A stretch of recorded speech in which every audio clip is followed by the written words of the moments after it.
Hello, anyone online? सब देख पा रहे हैं, सुन पा रहे हैं? Hello everyone. Good evening Aditya, good evening Manoj, good evening Shiv Prakash, good evening Supriya, good evening Amit, अंकित।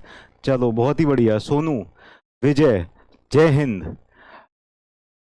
ओके, चलो सारे के सारे बच्चों को गुड इवनिंग। तो आज का सेशन स्टार्ट करते हैं। तो आज के सेशन में हम क्या पढ़ने जा रहे हैं? आज के सेशन में शियर फोर्स और बेंडिंग मोमेंट की सेकंड क्लास है।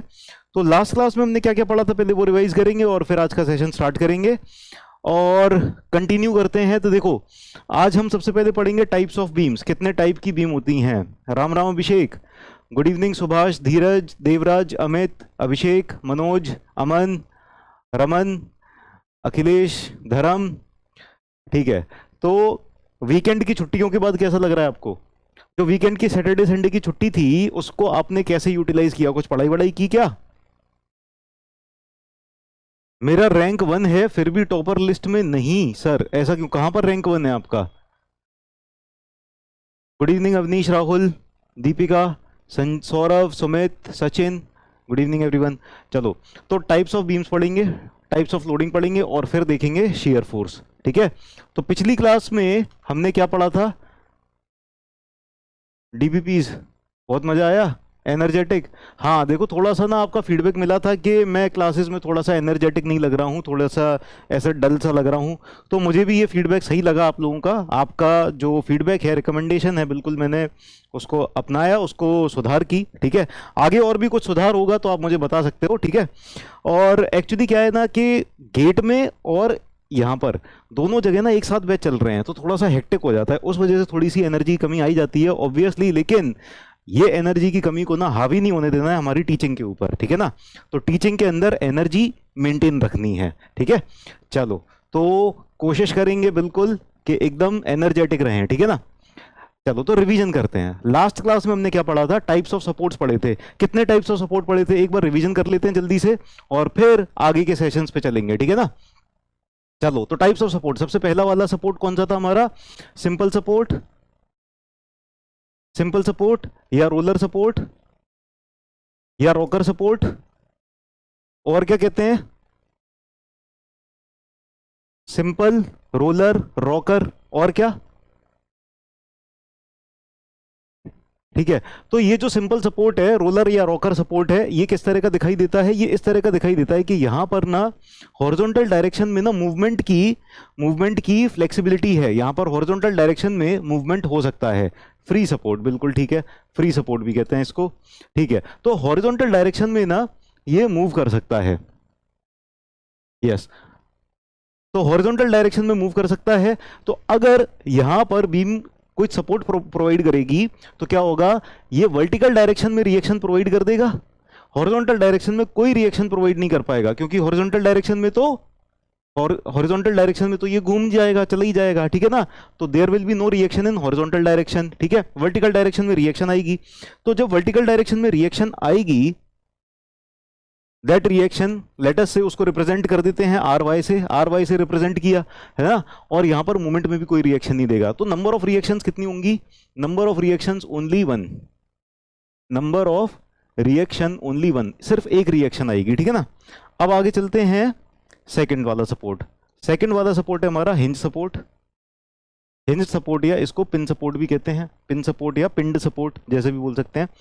तो ये जो पिन सपोर्ट होगा ना, पिन सपोर्ट कुछ इस तरह का है, पिन सपोर्ट कुछ इस तरह का है कि यहां पर ना ये जो सपोर्ट है ना, इस बीम को हॉरिजॉन्टल जाने से भी रोकेगा, है ना। ये खुद मूव नहीं करेगा तो बीम को भी पकड़ के रखा है, बीम को भी रोक रखा है, हॉरिजॉन्टल जाने नहीं देगा। हॉरिजॉन्टल नहीं जाने देगा तो हॉरिजॉन्टल डायरेक्शन में रिएक्शन आएगी, there will be reaction in horizontal direction R x. ठीक है। ये वर्टिकल डायरेक्शन में भी मूव नहीं करेगा तो वर्टिकल डायरेक्शन में भी नहीं जा सकता है, तो यहां पर वर्टिकल डायरेक्शन में भी रिएक्शन आएगी आर वाई, है ना। यहां पर कोई रोटेशन अलाउड है, और जब रोटेशन अलाउड है तो यहां पर रोटेशन की डायरेक्शन में कोई रिएक्शन नहीं आएगी। जैसे हमारा दरवाजा होता है, जब गेट का दरवाजा खोलते हैं तो वहां पर जो हिंज लगी रहती है ना, वो हिंज क्या करती हैं? वो हिंज ना वर्टिकल जाने देती हैं गेट दरवाजे को, ना हॉरिजॉन्टल मूव करने देती हैं। ठीक है। लेकिन रोटेशन अलाउ कर देती हैं। तो उसमें वहां पर कोई मूवमेंट जनरेट होता है क्या? नहीं होता। लेकिन आप कभी दरवाजे को ऐसे खींच के देखना, तो उस वो हिंज जो है वो दरवाजे को आने नहीं देगी। तो इसका मतलब क्या है कि वहां पर हॉरिजॉन्टल रिएक्शन जनरेट हो गई है ना। अगर आप ऊपर नीचे भी करने की कोशिश करोगे तो हिंज क्या करेगी, वर्टिकल डायरेक्शन में भी रिएक्शन प्रोवाइड करेगी, ठीक है ना। तो ऐसी रिएक्शन हो जाएगी, ऐसा सपोर्ट हो जाएगा हिंज। और यहां पर कितनी नंबर ऑफ रिएक्शंस आ रही हैं, number of reactions are 2 reactions. तो यहां पर 2 रिएक्शंस आ रही हैं, आर एक्स और आर वाई, ठीक है। अब अगला वाला सपोर्ट है हमारा फिक्स सपोर्ट।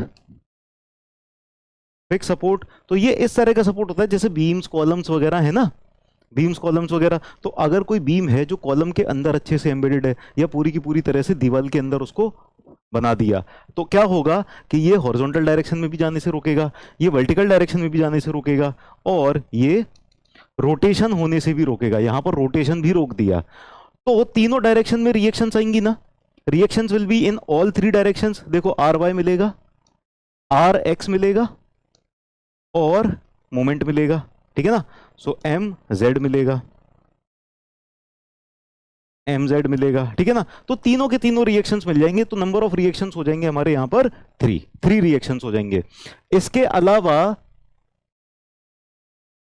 अलावा एक और सपोर्ट है, एक और सपोर्ट है। कौन सा वाला सपोर्ट है बताओ जरा, 4th वाला, गाइडेड रोलर, ठीक है। गाइडेड रोलर में क्या होगा, in guided roller what will see, guided roller में देखो हमारे पास इस तरह से मेंबर है और यहां पर सपोर्ट है, ठीक है ना। ये हॉरिजॉन्टल भी हो सकता है, वर्टिकल भी हो सकता है, एक ही डिस्कस कर लेते हैं, ठीक है। तो गाइडेड रोलर में क्या होगा, यहां पर जो एंगल है ना ये 90 डिग्री हमेशा मेंटेन रहेगा। अगर ये 90 डिग्री एंगल मेंटेन रहता है तो इसने क्या रोटेशन को अलाउ किया, बताओ जरा, रोटेशन को अलाउ किया क्या।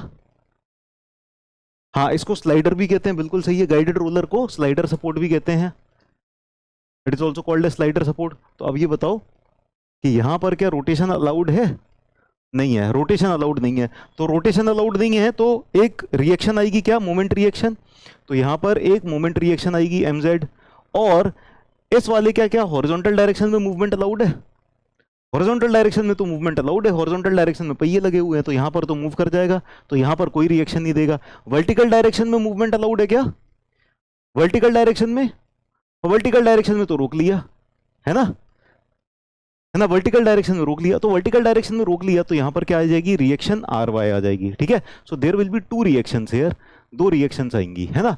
अगर ये ऐसा होता, अगर ये ऐसा होता तो यहां पर मूवमेंट आता, क्योंकि रोटेशन फिर भी नहीं रोक रहा है, और यहां पर आर एक्स आता। तो चाहे ऐसा हो चाहे ऐसा हो, यहां पर 2 रिएक्शंस तो आएंगी ही आएंगी, ठीक है। तो ये नंबर ऑफ रिएक्शंस आप समझ गए, इसमें तो किसी को कोई दिक्कत नहीं होगी, right. There will be no problem in this. आगे चलते हैं, नेक्स्ट हमने देखा था डिटर्मिनेसी, इनडिटर्मिनेसी। अब देखो जब भी सपोर्ट लगे होंगे ना बीम के ऊपर, तो बीम के ऊपर जो सपोर्ट लगे होंगे ये रिएक्शंस प्रोवाइड करेंगे नहीं करेंगे। बीम को सपोर्ट करने के लिए हम इनमें से किसी भी टाइप का सपोर्ट प्रोवाइड कर सकते हैं, किसी भी एंड पे कोई भी प्रोवाइड कर सकते हैं, ठीक है ना। एक एंड पे ये कर दिया, दूसरे एंड पे ये कर दिया, एक एंड पे ये कर दिया, दूसरे एंड पे ये कर दिया, एक एंड पे ये कर दिया, दूसरे एंड पे ऐसा कर दिया, कुछ भी परमुटेशन कॉम्बिनेशन कर सकते हैं, ठीक है ना, सपोर्ट्स का। तो जब हमने बीम को बनाया, एक एंड पे ये वाला सपोर्ट, एक एंड पे ये वाला सपोर्ट, तो इन सारे सपोर्ट्स ने क्या किया, रिएक्शंस प्रोवाइड किए कि नहीं किए, तो दे विल प्रोवाइड रिएक्शन। जब ये रिएक्शन प्रोवाइड करेंगे तो रिएक्शन फाइंड भी तो करने पड़ेंगे, हमको पता करना पड़ेगा ना कितनी रिएक्शन आ रही है यहाँ पर। तो जो रिएक्शन फाइंड करनी पड़ेगी उसको कैसे फाइंड करेंगे, कुछ इक्वेशंस की मदद से फाइंड करेंगे। रिएक्शन ऐसी तो मिल नहीं जाएगी, रिएक्शन खुद तो नहीं कह देगी कि देखो मैं 20 किलो न्यूटन की रिएक्शन आ रही हूँ, दिखाई दे रहा है ना, ऐसा तो होगा नहीं। तो रिएक्शन हमको फाइंड करनी पड़ेगी। mz नहीं समझ में आया, mz का मतलब है z एक्सिस के अबाउट रोटेशन। ऐसे अगर कोई मेंबर इस तरह से रोटेट कर रहा है, इस तरह से रोटेट कर रहा है, तो z एक्सिस ये रही, x एक्सिस ये रही, y एक्सिस ये रही, z एक्सिस ये रही। तो अगर इस तरह से रोटेट कर रहा है तो कौन सी एक्सिस के अबाउट रोटेट कर रहा है, z एक्सिस के अबाउट रोटेट कर रहा है ना, ये रही z एक्सिस। तो ये इसी को कहते हैं z एक्सिस के अबाउट रोटेशन। अब अगर इस रोटेशन को रोकना है तो मोमेंट लगेगा किस डायरेक्शन में, किस एक्सिस के अबाउट, z एक्सिस के अबाउट ना, उसको mz कहेंगे, ठीक है ना। यहां पर इस तरह से लोड लग रहा था, ये कोई मोमेंट प्रोवाइड कर रहा था ना, रोटेशन करना चाह रहा था इस मेंबर का z एक्सिस के अबाउट, ये रोटेशन करना चाह रहा था z एक्सिस के अबाउट, ठीक है ना। पर इस सपोर्ट ने रोटेशन को रोका तो इसने मोमेंट कैसा प्रोवाइड किया, अबाउट z एक्सिस, तो उसको कहेंगे mz। ठीक है, हाँ।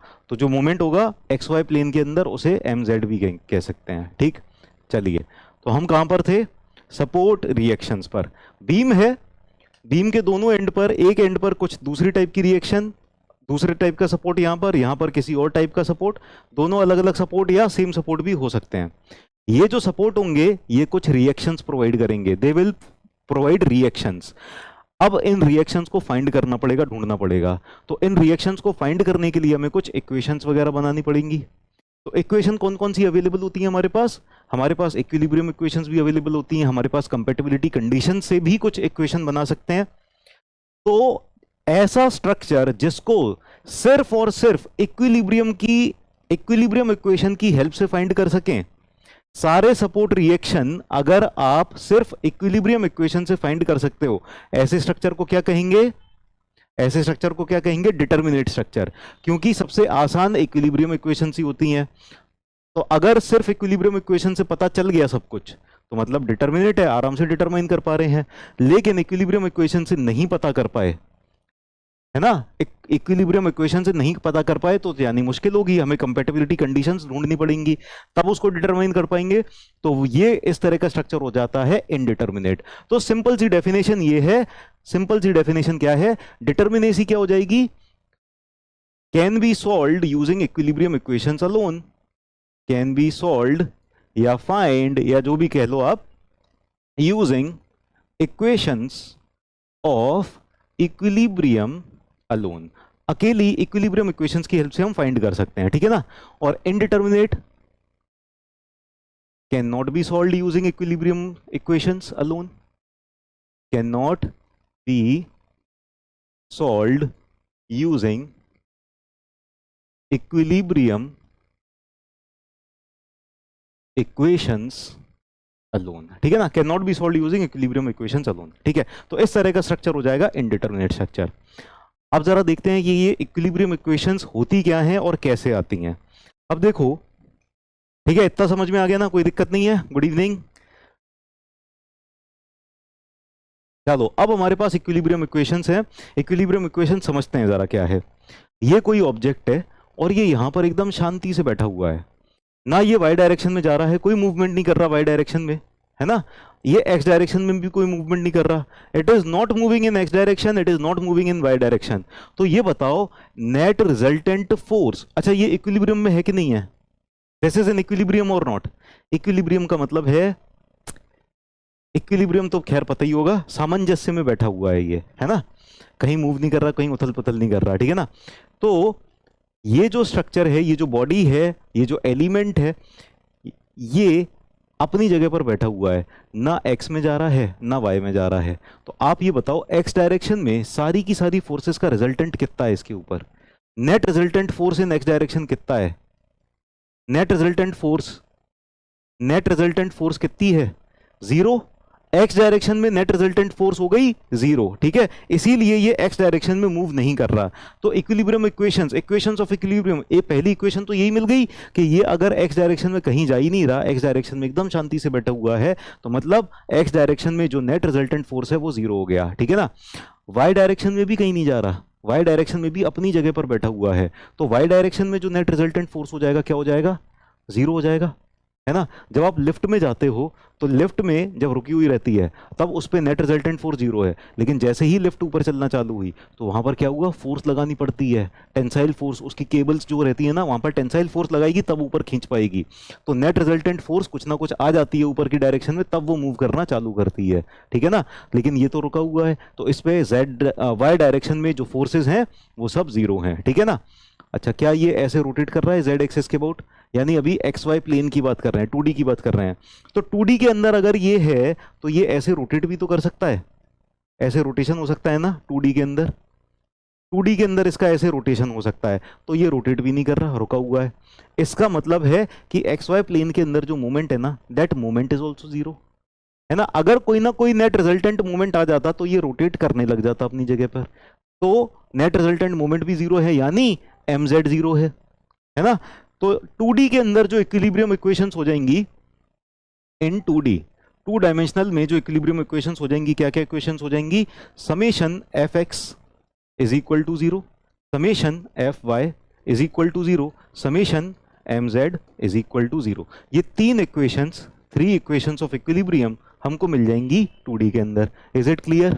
यस। चलिए बहुत ही बढ़िया। ऐसे ही 3D के अंदर देखते हैं।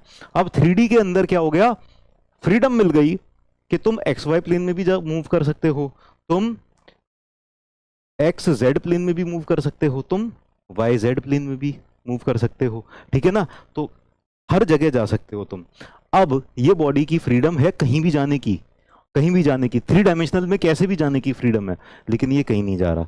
तो इसका मतलब है कि एक्स डायरेक्शन में फोर्सेस 0, वाई डायरेक्शन में फोर्सेस 0, जेड डायरेक्शन में फोर्सेस 0, ठीक है ना। ये तीनों डायरेक्शन की फोर्सेस क्या है, 0 हैं, तभी तो ये 3D में भी रुका हुआ है, इसी जगह पर रुका हुआ है, ठीक है ना। तो यहां पर 3D में क्या क्या इक्वेशंस मिल जाएंगी, in 3D how many equations will be there. अगर फोर्सेस की बात करें तो एक्स डायरेक्शन में कोई फोर्स नहीं, एक्स डायरेक्शन में कोई फोर्स नहीं। अगर इक्विलिब्रियम मेंटेन्ड है तो summation F x equal to 0 हो जाएगा, summation F Y equal to 0 हो जाएगा, और summation F z equal to 0 हो जाएगा, एफ जेड इक्वल टू 0 हो जाएगा, ठीक है ना। तो ये 3 इक्विलिब्रियम इक्वेशंस, तो चलो ठीक है, आज ज्यादा पॉजिटिविटी आ रही है, ठीक है। चलिए, तो अब ये 3 डायरेक्शंस में समेशन ऑफ फोर्सेस 0 हो गई। अब देखते हैं रोटेशन की बात। रोटेशन, ये एक्स एक्सिस के अबाउट रोटेट कर सकता है ना, ये रही एक्स एक्सिस, ठीक है, this is x axis. X axis के अबाउट रोटेशन हो सकता है, लेकिन नहीं हो रहा, क्योंकि नहीं हो रहा। तो इसका मतलब क्या है, एक्स के अबाउट, एक्स एक्सिस के अबाउट मूवमेंट है 0, so movement about x axis 0 हो गया, है ना। ये वाई एक्सिस है, वाई एक्सिस के अबाउट भी रोटेशन हो सकता है, लेकिन वाई एक्सिस के अबाउट भी रोटेशन नहीं हो रहा, so it is not rotating about y axis also. जब वाई एक्सिस के अबाउट भी रोटेशन नहीं हो रहा, तो movement about y axis also 0। तो मूवमेंट अबाउट एक्स एक्सिस तो 0 है ही, वाई एक्सिस भी 0 है, और साथ ही साथ ये जेड एक्सिस के अबाउट भी रोटेट हो सकता है। यहां से होगी जेड एक्सिस, ऐसे जेड एक्सिस, तो जेड एक्सिस के अबाउट भी रोटेशन नहीं हो रहा। तो that means summation of movement about x axis 0, summation mx equal to 0, summation my equal to 0, and summation mz equal to 0, mz equal to 0, ठीक है ना। अब ये सारी की सारी कंडीशंस 3D के लिए हो जाएंगी। तो अगर कोई बॉडी इक्विलिब्रियम में है और 3D के अंदर एनालिसिस कर रहे हैं, तो 3D के अंदर हमको ये 6 इक्विलिब्रियम इक्वेशंस मिल जाएंगी। और अगर 2D के अंदर एनालिसिस कर रहे हैं, 2D प्लेन के अंदर है कोई बॉडी, 2D एनालिसिस किया जा रहा है, तो ये 3 इक्विलिब्रियम इक्वेशंस मिल जाएंगी। ये क्लियर है ना सबको, है ना, क्लियर है। चलिए बहुत ही बढ़िया। तो यहां तक हमने कल की क्लास में पढ़ लिया था, अब हम आगे कंटिन्यू करते हैं। आज हम देखते हैं वेरियस टाइप्स ऑफ बीम्स, कितने टाइप्स की बीम्स हैं। तो हमारे पास अगर बीम्स को क्लासिफाई किया जाए, ब्रॉड क्लासिफिकेशन देखा जाए, तो 2 तरह की बीम्स हो जाएंगी। एक तो हो जाएगी statically determinate beam. Statically determinate beam का मतलब क्या हो जाएगा, थोड़ी देर पहले हमने देखा था कि स्टैटिकली डिटर्मिनेट स्ट्रक्चर का मतलब क्या होता है। स्टैटिकली डिटर्मिनेट का स्ट्रक्चर हो जाएगा कि ऐसा स्ट्रक्चर जिसको सिर्फ इक्विलिब्रियम इक्वेशंस को यूज करके सॉल्व किया जा सके। तो स्टैटिकली डिटर्मिनेट बीम कैसी होंगी, बताओ, स्टैटिकली डिटर्मिनेट बीम कैसी होंगी। स्टैटिकली डिटर्मिनेट बीम ऐसी होंगी जिनके अंदर इतनी रिएक्शन आ रही होंगी कि उनको सिर्फ इक्विलिब्रियम इक्वेशन से सॉल्व किया जा सके।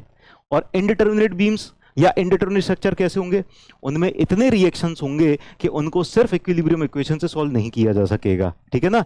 तो बीम्स को क्लासिफाई करें, स्ट्रक्चर्स को क्लासिफाई करें, 2 टाइप्स में क्लासिफाई कर सकते हैं, स्टैटिकली डिटर्मिनेट स्ट्रक्चर्स और स्टैटिकली इनडिटर्मिनेट स्ट्रक्चर्स। तो अगर स्टैटिकली डिटर्मिनेट स्ट्रक्चर हैं, they will be able to be classified. इनको हम कैसे क्लासिफाई, कैसे एनालाइज कर सकते हैं, इनको हम सिर्फ इक्विलिब्रियम इक्वेशंस को यूज करके एनालाइज कर सकते हैं। और इनको सिर्फ इक्विलिब्रियम इक्वेशन से इनका एनालिसिस पॉसिबल नहीं है। तो ज्यादातर जो स्टैटिकली इनडिटर्मिनेट स्ट्रक्चर्स का एनालिसिस होता है ना, वहां वो कहां पर करते हैं हम स्ट्रक्चर एनालिसिस में करते हैं। Most of the statically indeterminate structures are analysed in structure analysis, ठीक है। वो स्ट्रेंथ ऑफ मटेरियल्स के पापा हैं, स्ट्रक्चर एनालिसिस। और स्टैटिकली डिटर्मिनेट स्ट्रक्चर्स को कैसे एनालाइज करते हैं हम, स्ट्रेंथ ऑफ मटेरियल्स के अंदर, ठीक है ना। तो स्ट्रेंथ ऑफ मटेरियल स्ट्रक्चर से थोड़ा सा आसान पड़ता है। तो statically determinate structures equilibrium equation से ही एनालाइज कर सकते हैं, ठीक है। तो 3 तरह के स्टैटिकली डिटर्मिनेट स्ट्रक्चर्स हमको दिखाई दे रहे हैं। इसका सब लोग नाम बताएंगे। सबसे पहले वाले स्ट्रक्चर का नाम बताइए क्या है, सबसे पहले वाले स्ट्रक्चर का नाम, सबसे पहले वाली बीम का नाम। कैसी बीम है ये, विच बीम, दिस बीम कौन सी बीम है? ये वाली बीम है हमारी कैंटिलीवर बीम, बिल्कुल ठीक, दिस इज कैंटिलीवर बीम। ठीक है, ये वाली हो गई कैंटिलीवर बीम। ठीक है, वेरी गुड।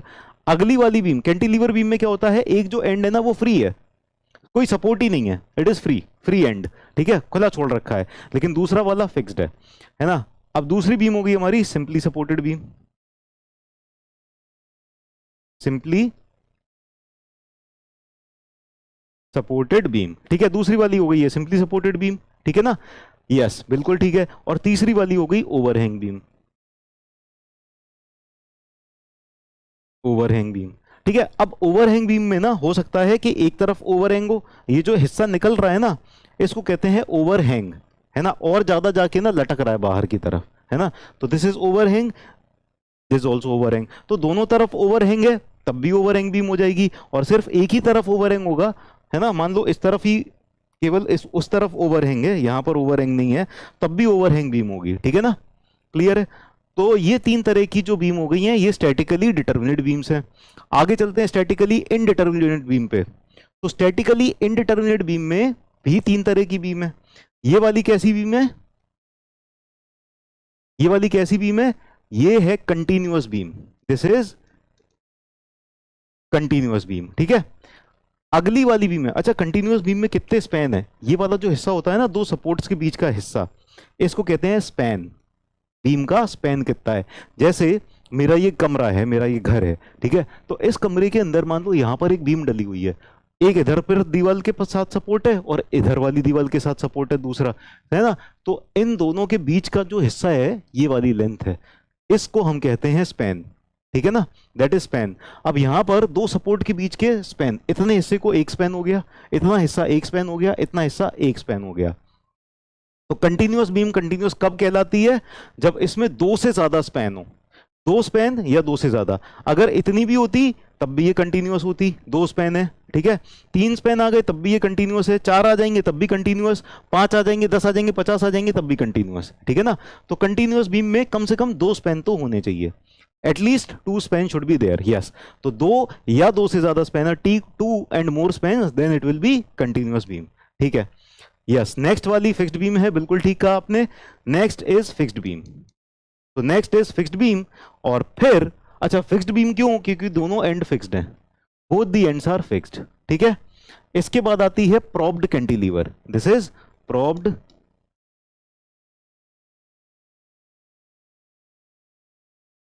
कैंटिलीवर। अच्छा, प्रोब्ड कैंटिलीवर का नाम कैसे पड़ा होगा, नाम कैसे पड़ा होगा, प्रोब्ड कैंटिलीवर का नाम, प्रोब्ड कैंटिलीवर ऐसे पड़ा होगा कि देखो, प्रोब्ड तो हो गई ये प्रॉपर्टी, एक्चुअल बीम क्या है कैंटिलीवर, प्रोब्ड क्या है प्रॉपर्टी, एक्चुअल बीम क्या है कैंटिलीवर। तो ये बेसिकली है तो कैंटिलीवर बीम, लेकिन यहां पर ये प्रोब्ड है, प्रोब का मतलब है सपोर्टेड, तो ये एक तरह से हम कह सकते हैं सपोर्टेड कैंटिलीवर बीम है।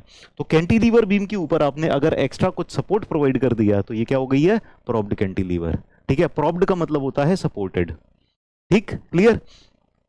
So these are the three types of statically determinate beams and these are the three types of statically indeterminate beams. ठीक है, तो ये इस तरह की 6 बीम्स हो गई हमारे पास। अब आगे चलते हैं, इनको थोड़ा सा और डिटेल में एनालिसिस करते हैं। Let's analyse them in little bit more detail. ठीक है, तो प्रोब्ड का मतलब समझ गए ना, मैंने बता दिया ना प्रोब्ड का मतलब, सबको समझ में आ गया ना प्रोब्ड का मतलब, कोई दिक्कत तो नहीं है।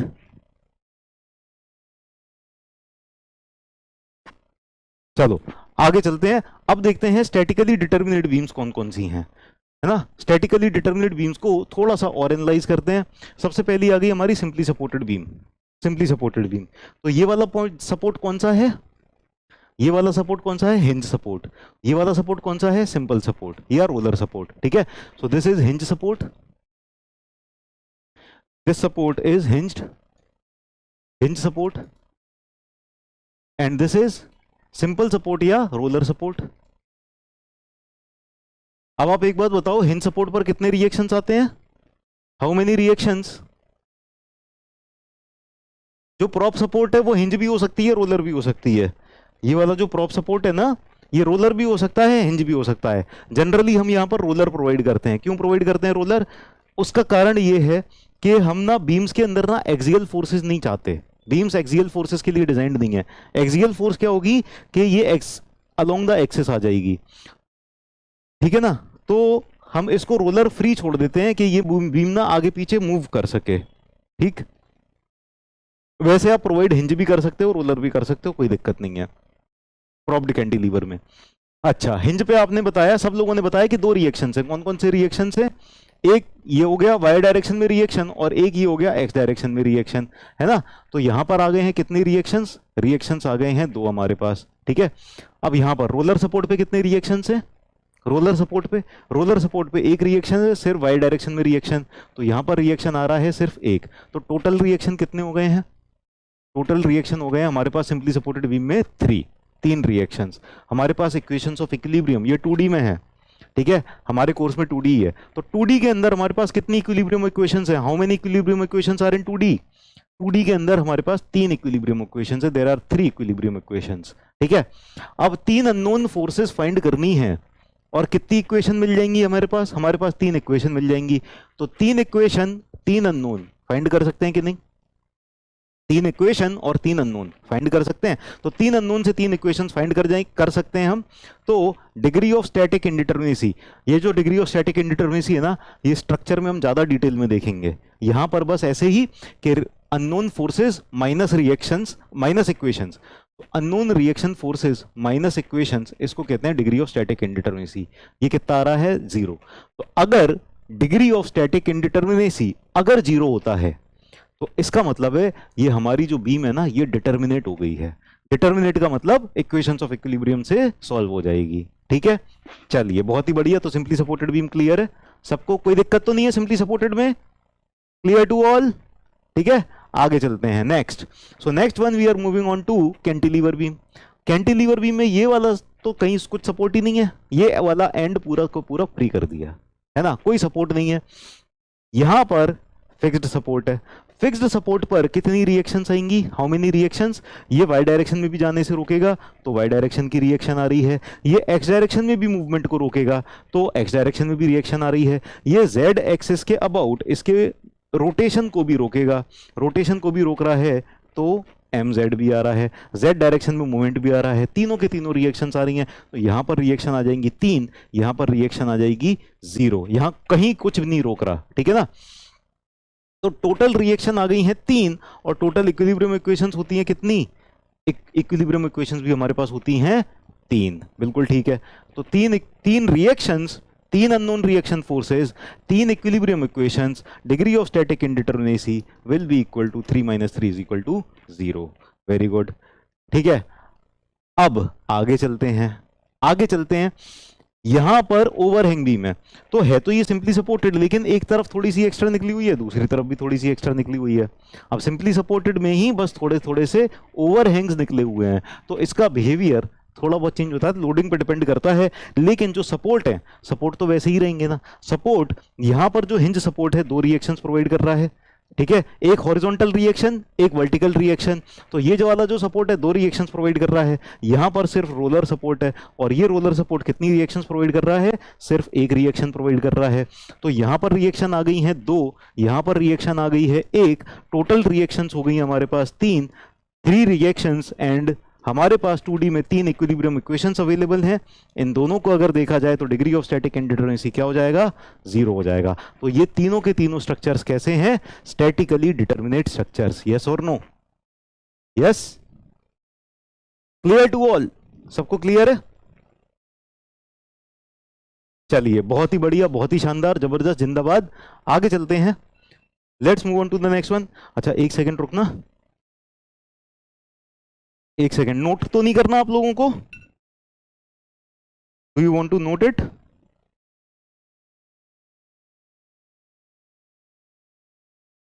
क्लियर है? चलिए, बहुत बढ़िया। तो आज मजा आ रहा है पढ़ने में? आज मजा आ रहा है पढ़ने में? तो हम ना ऐसे ही एनर्जी मेंटेन करेंगे हर क्लास में, ठीक है। कोशिश करेंगे हर क्लास में मेंटेन करें, लेकिन अगर आपको कभी एनर्जी डाउन लगे तो आप बता देना सर एनर्जी अप, तो सर की एनर्जी तुरंत अप हो जाएगी, ठीक है। चलिए, तो अब कंटिन्यूस बीम पे आते हैं। अब स्टैटिकली इनडिटरमिनेट वाले केसेस पे आ गए, ठीक है। So let's move on to, अच्छा टाइम दे नोट करने के लिए, सो आप नोट डाउन कर लो।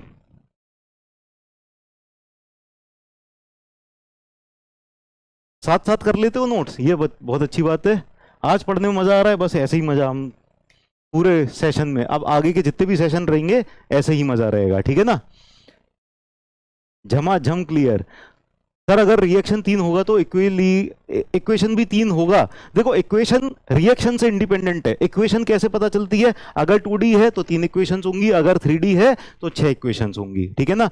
इक्वेशन का रिएक्शन से लेना देना नहीं है ना, कि अगर रिएक्शन 3 है तो हमेशा ही इक्वेशन 3 होंगी, ऐसा नहीं कह सकते। अच्छा हाँ, अब देखो कई बार कुछ केसेस ऐसे आएंगे कि इक्विलिब्रियम इक्वेशंस ना 3 से ज्यादा भी हो सकती हैं, 3 से कम भी हो सकती हैं, तो वो भी मैं बता देता हूं। अगर इक्विलिब्रियम इक्वेशन, देखो कभी हमारा स्ट्रक्चर है, उसके अंदर एक हिंज आ गई, इंटरनल हिंज। ये क्या है? Internal hinge. अगर किसी स्ट्रक्चर के अंदर इंटरनल हिंज आ गई तो इंटरनल हिंज पे क्या होगा? रोटेशन अलाउड हो गया, रोटेशन जो है अलाउड हो गया। और जब रोटेशन अलाउ हो गया तो यहां पर मोमेंट कितना हो गया? रोटेशन जहां पर भी अलाउड हो जाएगा वहां पर मोमेंट, बेंडिंग मोमेंट कितना हो जाएगा? बेंडिंग मोमेंट कितना हो जाएगा? 0 हो जाएगा ना बेंडिंग मोमेंट। तो वहां पर बेंडिंग मोमेंट हमको 0 पता चल गया, यानी एक और इक्वेशन मिल गई कि नहीं मिल गई? हमको पता चल गया कि इस लोकेशन पर बेंडिंग मोमेंट 0 है, और जैसे ही पता चला कि यहां पर इंटरनल हिंज है, इस लोकेशन पर बेंडिंग मोमेंट 0 है, इसका मतलब क्या है? एक इक्वेशन और मिल गई। और जैसे ही एक इक्वेशन और मिल गई, हमारी नंबर ऑफ इक्वेशंस कितनी हो गई? 4 हो गई। अब जितने हिंजेस आते जाएंगे उस हिसाब से हमारी इक्वेशंस भी बढ़ती जाएंगी, ठीक है ना।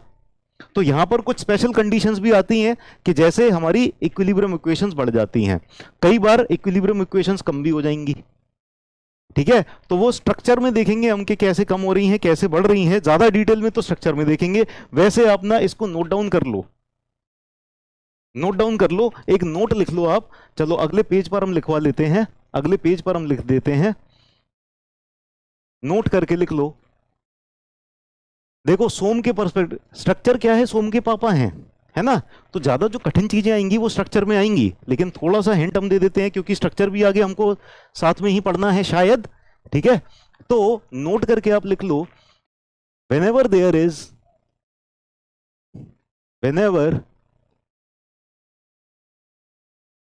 is internal hinge in the structure, कभी भी किसी भी स्ट्रक्चर में जहां पर इंटरनल हिंज आएगा वहां पर क्या होगा? In the structure there will be an additional equilibrium equation,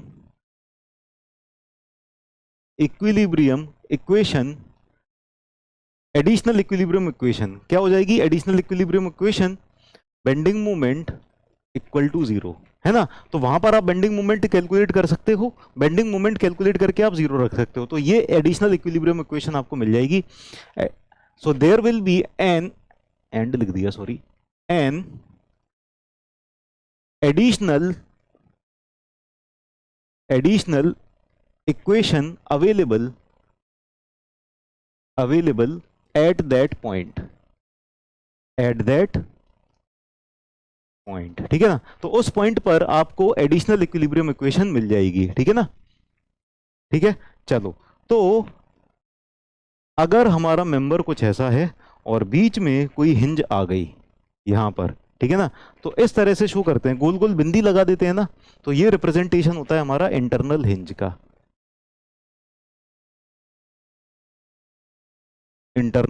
का, वैसे और भी तरीके से इक्वेशंस बढ़ सकती हैं, लेकिन वो हम स्ट्रक्चर में ही देखेंगे, ठीक है। इक्विलिब्रियम रह गया, एडिशनल इक्विलिब्रियम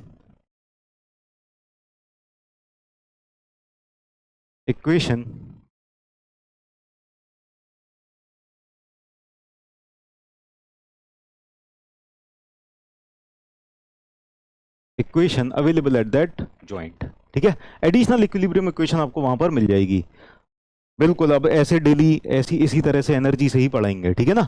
डीपीपी में कमिंग सून शो कर रहा है। डीपीपी देखो, डीपीपी है एक, डीपीपी पीडीएफ है एक, डीपीपी वीडियो है, ऐसे करके ना सारे के सारे टैब्स देखो, किसी ना किसी में डीपीपी मिल जाएगी। कई बार क्या होता है ना, डीपीपी पीडीएफ में आपको डीपी पे मिलेगी, ठीक है ना। डीपीपी पीडीएफ में जाओ आप, यस। चलो ये नोट डाउन कर लो, आगे चलते हैं फिर, ठीक है। तो shear force diagram, bending moment diagram बहुत इंपॉर्टेंट है, इसको हम ना बहुत खतरनाक एकदम क्लैरिटी के साथ, एकदम ना ऐसी क्रिस्टल क्लैरिटी के साथ क्लियर करेंगे, ऐसे कवर करेंगे कि मजा ही आ जाएगा, ठीक है ना। तो चलो स्टैटिकली इनडिटरमिनेट पे चलते हैं। अब यहां पर पहली जो बीम है कैसी है, कंटिन्यूअस बीम, ठीक है ना। ये रही कंटिन्यूअस बीम। कंटिन्यूअस बीम के अंदर देखो क्या होता है, मैंने बताया था ना कि आपको कई सारे स्पैन मिलेंगे, कम से कम तो 2 स्पैन तो मिलेंगे ही, ठीक है। अब यहां पर 4 स्पैन है, इससे पहले वाले एग्जांपल में 3 स्पैन थे, हो सकता है और भी ज्यादा स्पैन हो जाए, ठीक है। तो कंटिन्यूअस बीम में कम से कम 2 स्पैन तो रहेंगे, 2 स्पैन रहेंगे तो मतलब कम से कम 3 सपोर्ट तो आएंगे, 2 स्पैन के लिए कम से कम 3 सपोर्ट तो आएंगे, ठीक है ना। और जब 3 सपोर्ट आएंगे तो वहां पर रिएक्शन कितनी हो जाएंगी, रिएक्शन 3 से ज्यादा हो जाएंगी। अब डिपेंड करता है कि कितने सपोर्ट हैं, कितने स्पैन हैं, उसके हिसाब से, और सपोर्ट्स भी कितने टाइप के हैं, तो उसके हिसाब से हमें पता चलेगा कि कितने रिएक्शंस आ रहे हैं, ठीक है ना। चलो तो अब यहां पर आप ध्यान दो, अच्छा आप लोग काउंट करके बताओ कितने रिएक्शंस आ रहे हैं इस केस में, यू काउंट, आप लोग काउंट करके बताओ, how many reactions are coming, how many reactions are coming, कितने रिएक्शन है, और फिर कितने रिएक्शन है, उसके बाद आपको यह भी बताना है कि कितनी स्टैटिक इंडिटरमिनेसी है। स्टैटिक इंडिटरमिनेसी कितनी है, 7 रिएक्शन आपने बताया, अमन ने बताया 7 रिएक्शन। चलो देखते हैं पहला रिएक्शन, क्योंकि ये कैसा सपोर्ट है, ये है हिंज सपोर्ट, हिंज सपोर्ट के ऊपर कितने रिएक्शंस आएंगे, 2 रिएक्शन, ठीक है ना।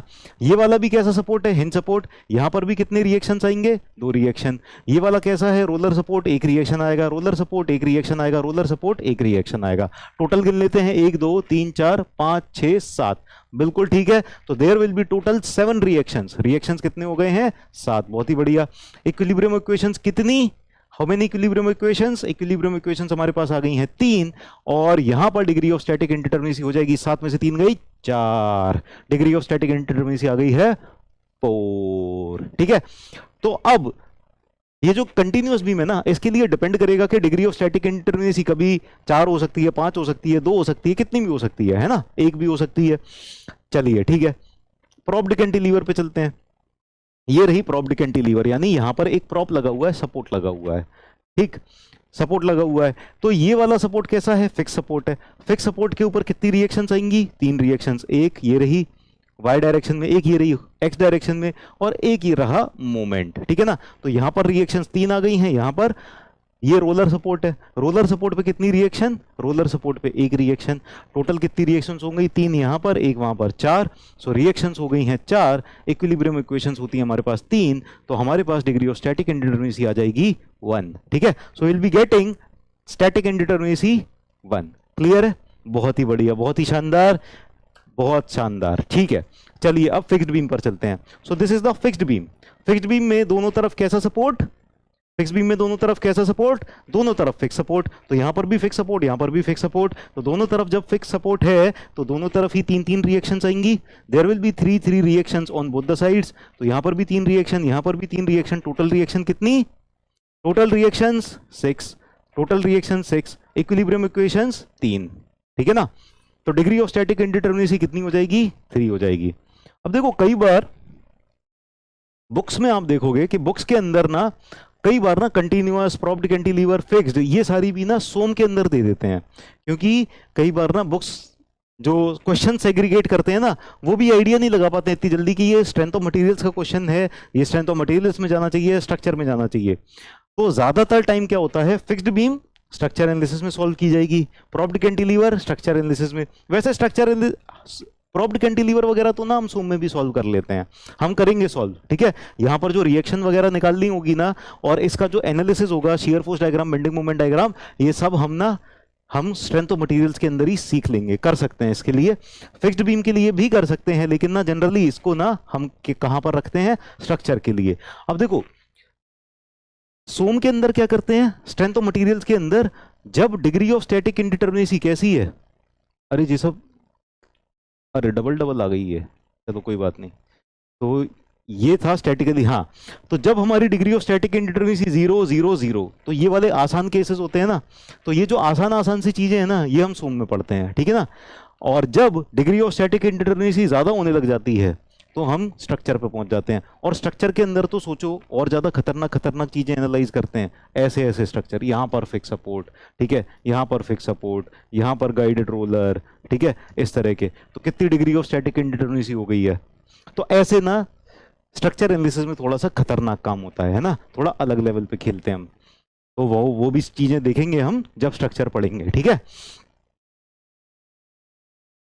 हाँ, हमने बताया ना कि 2D के अंदर 3 इक्विलिब्रियम इक्वेशन होती हैं।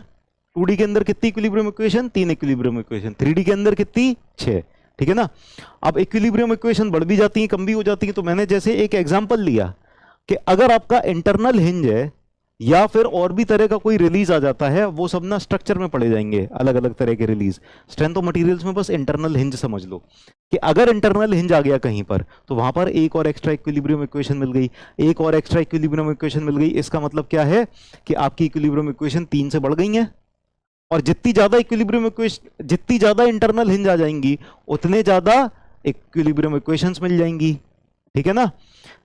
किसी बीम के अंदर सपोज इस तरह की बीम थी, तो यहां पर एक रोलर लगा हुआ है, यहां पर एक रोलर लगा हुआ है, यहां पर एक रोलर लगा हुआ है। बताओ डिग्री ऑफ स्टैटिक इंडिटरमिनेसी कितनी है इसकी। डिग्री ऑफ स्टैटिक इंडिटरमिनेसी बताओ, कितने लोग बता सकते हैं डिग्री ऑफ स्टैटिक इंडिटरमिनेसी।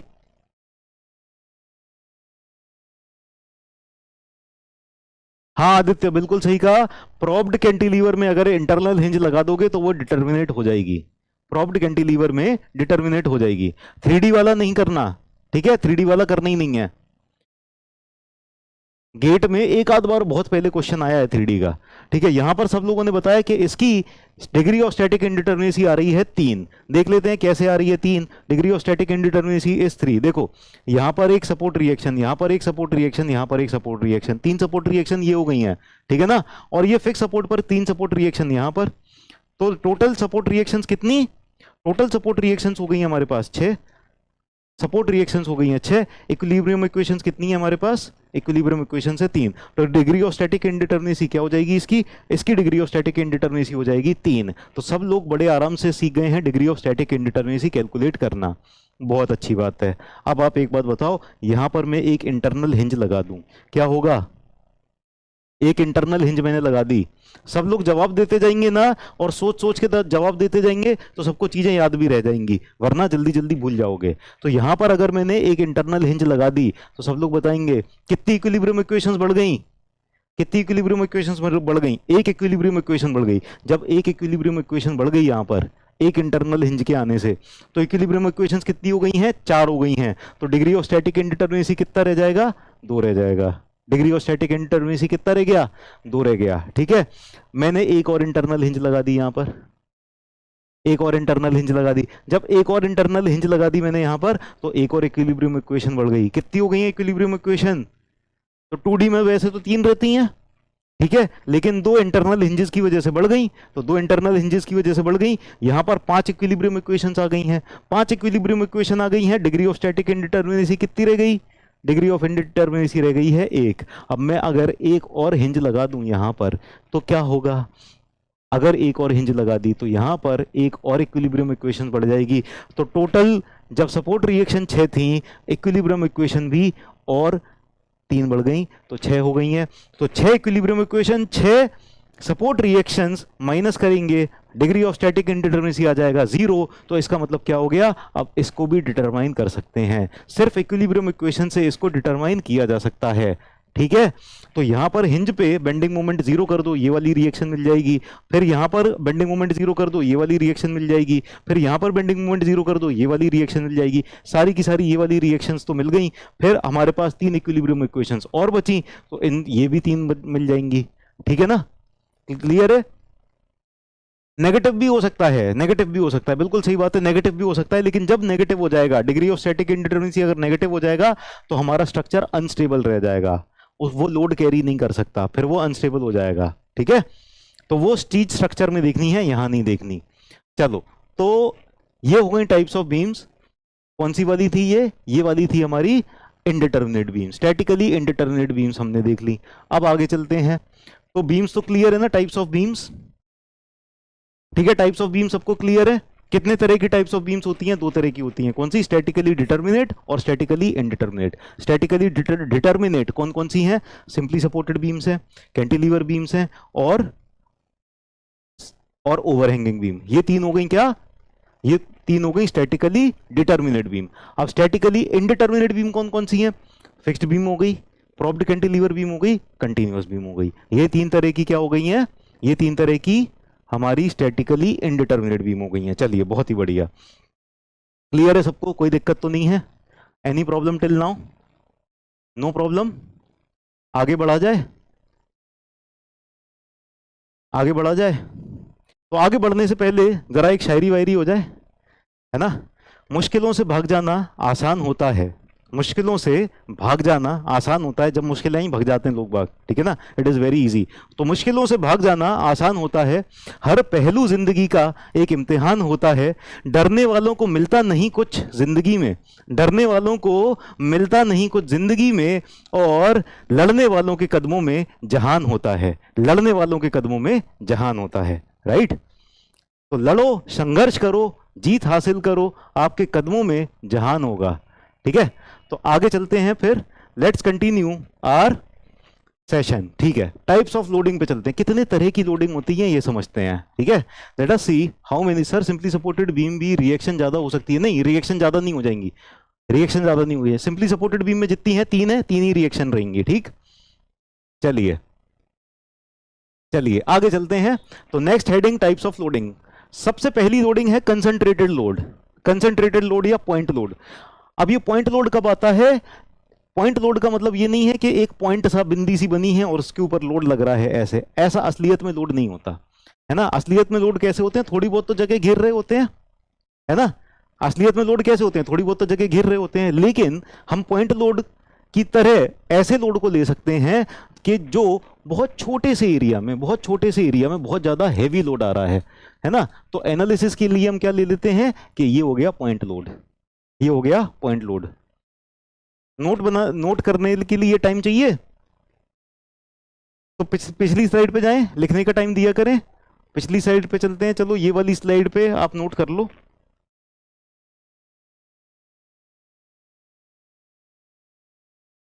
ठीक है, नोट कर लो,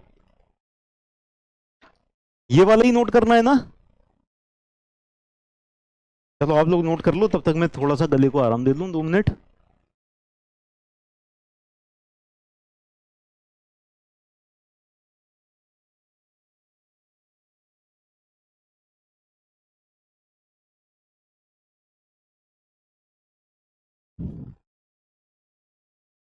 डन हो गया? चलिए बहुत ही बढ़िया। तो आगे चलते हैं, टाइप्स ऑफ लोड। अच्छा, ये जो 3 तरह के लोड है ना, होते तो इनके अलावा भी कई सारे हैं, कई सारे तरह के लोड होते हैं, लेकिन ये आपको एग्जाम वगैरह में ना आपको यही वाले लोड्स देखने को मिलेंगे, इनके अलावा आते नहीं हैं। तो ऐसे अगर ना बोलने वालने के लिए, अरे पैराबोलिक लोड और ये वो लोड, ये सारे बोलने वालने के लिए ठीक है, लेकिन आते यही हैं। एग्जाम में आपको इन्हीं 3 तरह के लोड्स में से ही देखने को मिलेंगे। तो कंसंट्रेटेड लोड से क्या समझ में आ रहा है कि बहुत छोटे एरिया पे काफी हैवी लोड लग रहा है ना। बहुत छोटे एरिया पे काफी हैवी लोड लग रहा है। तो मान लो 10 किलो न्यूटन का लोड लग रहा है और छोटे से एरिया पे लग रहा है, तो हम उसको डिस्ट्रीब्यूट करके थोड़ी दिखाएंगे कि इतने एरिया पे, है ना। एनालिसिस करने के लिए उसको बस पॉइंट लोड मान लिया कि इस जगह पर, इस लोकेशन पर 10 किलो न्यूटन का लोड लग रहा है। तो ये हो जाएगा, क्या हो जाएगा? ये कंसंट्रेटेड लोड हो जाएगा। ठीक है ना। यस, तो कंसंट्रेटेड लोड हो जाएगा। आगे चलते हैं। तो कंसंट्रेटेड लोड या पॉइंट लोड समझ में आ गया ना, कैसा लोड होता होगा? बहुत ही छोटे से एरिया में, बहुत कम एरिया में काफी हैवी सा लोड लग रहा है। जैसे हमारे पास एक बीम है और बीम के ऊपर ही ना आर्च वगैरह बना दी सजावट के लिए ना, तो इस आर्च वगैरह का जो लोड आ रहा होगा, ईंटों वगैरह का, ये बहुत छोटे से एरिया पे आ रहा है ना, बहुत छोटे से एरिया पे आ रहा है। तो ये क्या हो गया? ये हो गया पॉइंट लोड। ठीक है। एक पुल के ऊपर से कार निकल रही है, एक ब्रिज है, ब्रिज के ऊपर से कार निकल रही है, तो कार का जो लोड हो जाएगा, ब्रिज का स्पैन कितना लंबा होता है? कई सारे मीटर्स का होता है ना। उस पे कार का लोड हम एक पॉइंट की तरह ही तो मान सकते हैं। ब्रिज के रिस्पेक्ट में कार का जो लोड होगा बहुत छोटे से एरिया पे आएगा। ठीक है ना। तो इस तरह के लोड्स को हम पॉइंट लोड मान सकते हैं। ठीक, समझ में आई बात? Point load. ठीक है, चलिए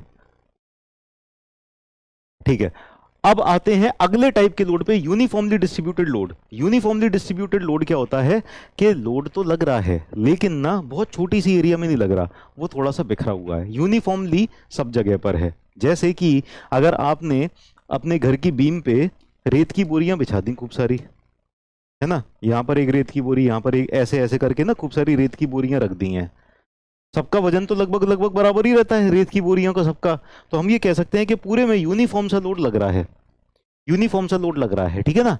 तो हर जगह पर मतलब इसकी जो इंटेंसिटी है ना कांस्टेंट है ना। जैसे यहां पर इसकी यूनिट क्या दी हुई है, डब्ल्यू किलो न्यूटन पर मीटर, यानी हर एक मीटर के अंदर कितना लोड है, डब्ल्यू किलो न्यूटन का लोड है हर एक मीटर के अंदर। तो अगर आपने यहां पर एक मीटर का डिस्टेंस लिया, इस एक मीटर में कितना लोड लग रहा होगा, डब्ल्यू किलो न्यूटन। अगर आपने यहां पर एक मीटर का डिस्टेंस लिया, इस एक मीटर में कितना लोड लग रहा होगा, डब्ल्यू किलो न्यूटन। मान लो ये 5 किलो न्यूटन पर मीटर होता, तो इतने एक मीटर के अंदर अगर आप लोड कैलकुलेट करो, इतने एक मीटर के अंदर कितना लोड होगा, 5 किलो न्यूटन का, ठीक है। अगर आप इतने एक मीटर के अंदर लोड कैलकुलेट करो, कितना लोड होगा, 5 किलो न्यूटन का, ठीक है ना। चलिए, तो किसी ने कहा water flowing in closed pipe, ठीक है, क्लोज्ड पाइप के अंदर अगर हम प्रेशर वाले इफेक्ट्स वगैरह को इग्नोर कर दें, अकेले पानी का वजन देखें तो बिल्कुल वो यूडीएल की तरह काम करेगा, बिल्कुल सही बात है। हाँ, अब एक बात बताओ, ठीक है, ये समझ में आ गया कि हर एक मीटर के अंदर 5 किलो न्यूटन का लोड लग रहा होगा, इतने एक मीटर के अंदर भी 5 किलो न्यूटन का, मतलब जो भी लोड इंटेंसिटी दी होगी उतना उतना लोड हर एक मीटर के अंदर रहेगा, है ना। हाँ, अब ध्यान दो, ये बताओ कि इस पूरी बीम के ऊपर जो टोटल लोड होगा, टोटल लोड पूरा का पूरा कितना लोड लग रहा है, टोटल लोड कितना होगा। टोटल लोड इसमें अगर आपको कैलकुलेट करना हो तो टोटल लोड कितना बताओगे आप, कि ये जो इंटेंसिटी है उसको ही लेंथ से मल्टीप्लाई कर दिया। देखो एक मीटर के अंदर कितना था, जैसे मान लो 5 का ही एग्जांपल ले लेते हैं, इस एक मीटर के अंदर कितना था, 5 किलो न्यूटन, इस एक मीटर के अंदर कितना था, 5 किलो न्यूटन, इस एक मीटर के अंदर। अब मान लो ये पूरी 10 मीटर की है, तो हर एक मीटर में 5 10 बार करोगे 50 किलो न्यूटन हो जाएगा, ठीक है ना। तो अगर आपको टोटल लोड कैलकुलेट करना है तो टोटल लोड यहां पर कैसे आएगा, यूडीएल के लिए टोटल लोड कितना आ जाएगा, intensity into length, intensity load intensity into length, जितनी लेंथ पर ये लग रहा है, जितनी लेंथ पर ये लग रहा है और उसकी इंटेंसिटी से मल्टीप्लाई कर दो तो टोटल लोड आपको यहां पर मिल जाएगा, ठीक है ना। क्लियर है, 50 किलो न्यूटन आ जाएगा। हमारा जो एग्जांपल था कि 5 किलो न्यूटन पर मीटर है और 10 मीटर की लेंथ है, तो कितना आ जाएगा, टोटल 50 आ जाएगा, ठीक है। सो इफ अगर हमारा W हो जाएगा 5 किलो न्यूटन पर मीटर, ठीक है, और टोटल लेंथ हो जाएगी, अगर ये टोटल लेंथ जो स्पैन लेंथ है ये दी हुई है, या फिर जितनी लेंथ पर लोड लग रहा है, यहां पर तो पूरे के पूरे स्पैन पे ही लग रहा है, तो जितनी लेंथ पे अगर लोड लग रहा है वो लेंथ अगर हमारी 10 मीटर है तो टोटल लोड हो जाएगा कितना, टोटल लोड हो जाएगा 50 किलो न्यूटन। क्लियर है सबको, सबको ये चीज क्लियर है, कोई दिक्कत तो नहीं है, ठीक है। सो ये 50 किलो न्यूटन आ जाएगा हमारा टोटल लोड। अब जरा ध्यान दो, अगर मुझे ये बताना है कि मुझे ना एक बात बताओ कि क्या मैं मान सकता हूं कि ये किसी एक जगह पर लग रहा है, अगर मुझे ना इसकी वजह से ये देखना है कि कितना मूवमेंट आ रहा है, इसको एक डिस्टेंस पे फिक्स करना है, इसको एक डिस्टेंस पे फिक्स करना है, किसी एक डिस्टेंस, किस लोकेशन पे मैं मान सकता हूं कि इसका सेंट्रोइड होगा, जहां पर सेंट्रोइड होगा। सेंट्रोइड की डेफिनेशन क्या है, सेंट्रोइड की डेफिनेशन है कि वो पॉइंट जहां से हम ये मान लेते हैं कि पूरा का पूरा मास या पूरा का पूरा वेट कंसंट्रेटेड है, पूरा का पूरा वेट कंसंट्रेटेड है, कहां पर होगा, इसके मिड पॉइंट पर। तो जो लोड होगा ना जितनी लेंथ में होगा, मान लो हमारे पास बीम ये थी, मान लो हमारे पास बीम ऐसी थी और लोड लग रहा था बस इतने में, तो जो ये वाला जो पूरा लोड होगा ना इसको कंसंट्रेटेड हम मान सकते हैं इसके मिड पॉइंट पर। इसका मिड पॉइंट क्या होगा, सेंट्रोइड होगा, तो सेंट्रोइड से ही पास करता हुआ है इसको मान लेते हैं। तो जब बेंडिंग मोमेंट वगैरह कैलकुलेट करते हैं ना तो इस लोड को कहां पर कंसंट्रेटेड मान लेते हैं, सेंट्रोइड पर, ठीक है, मिड पॉइंट पर। ये पूरे के पूरे स्पैन पर लग रहा है, तो ये जब पूरे के पूरे स्पैन पर लग रहा है तो स्पैन के मिड पॉइंट पर मान देंगे कि पूरा लोड स्पैन के मिड पॉइंट पर लग रहा है, ठीक है ना। So for bending moment calculation इसको क्या अज्यूम कर लेते हैं कि सेंट्रोइड पर एक्ट कर रहा है। चलिए, बहुत अच्छी बात है। अच्छा, इसका एक और एग्जांपल, हमारी जो बीम है उसका सेल्फ वेट कैसा होगा,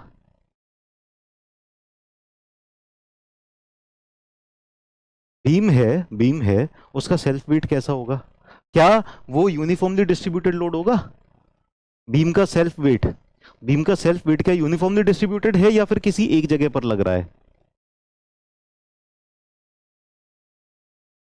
यूडीएल की तरह ले सकते हैं ना, बीम का सेल्फ वेट यूडीएल की तरह एक्ट करेगा।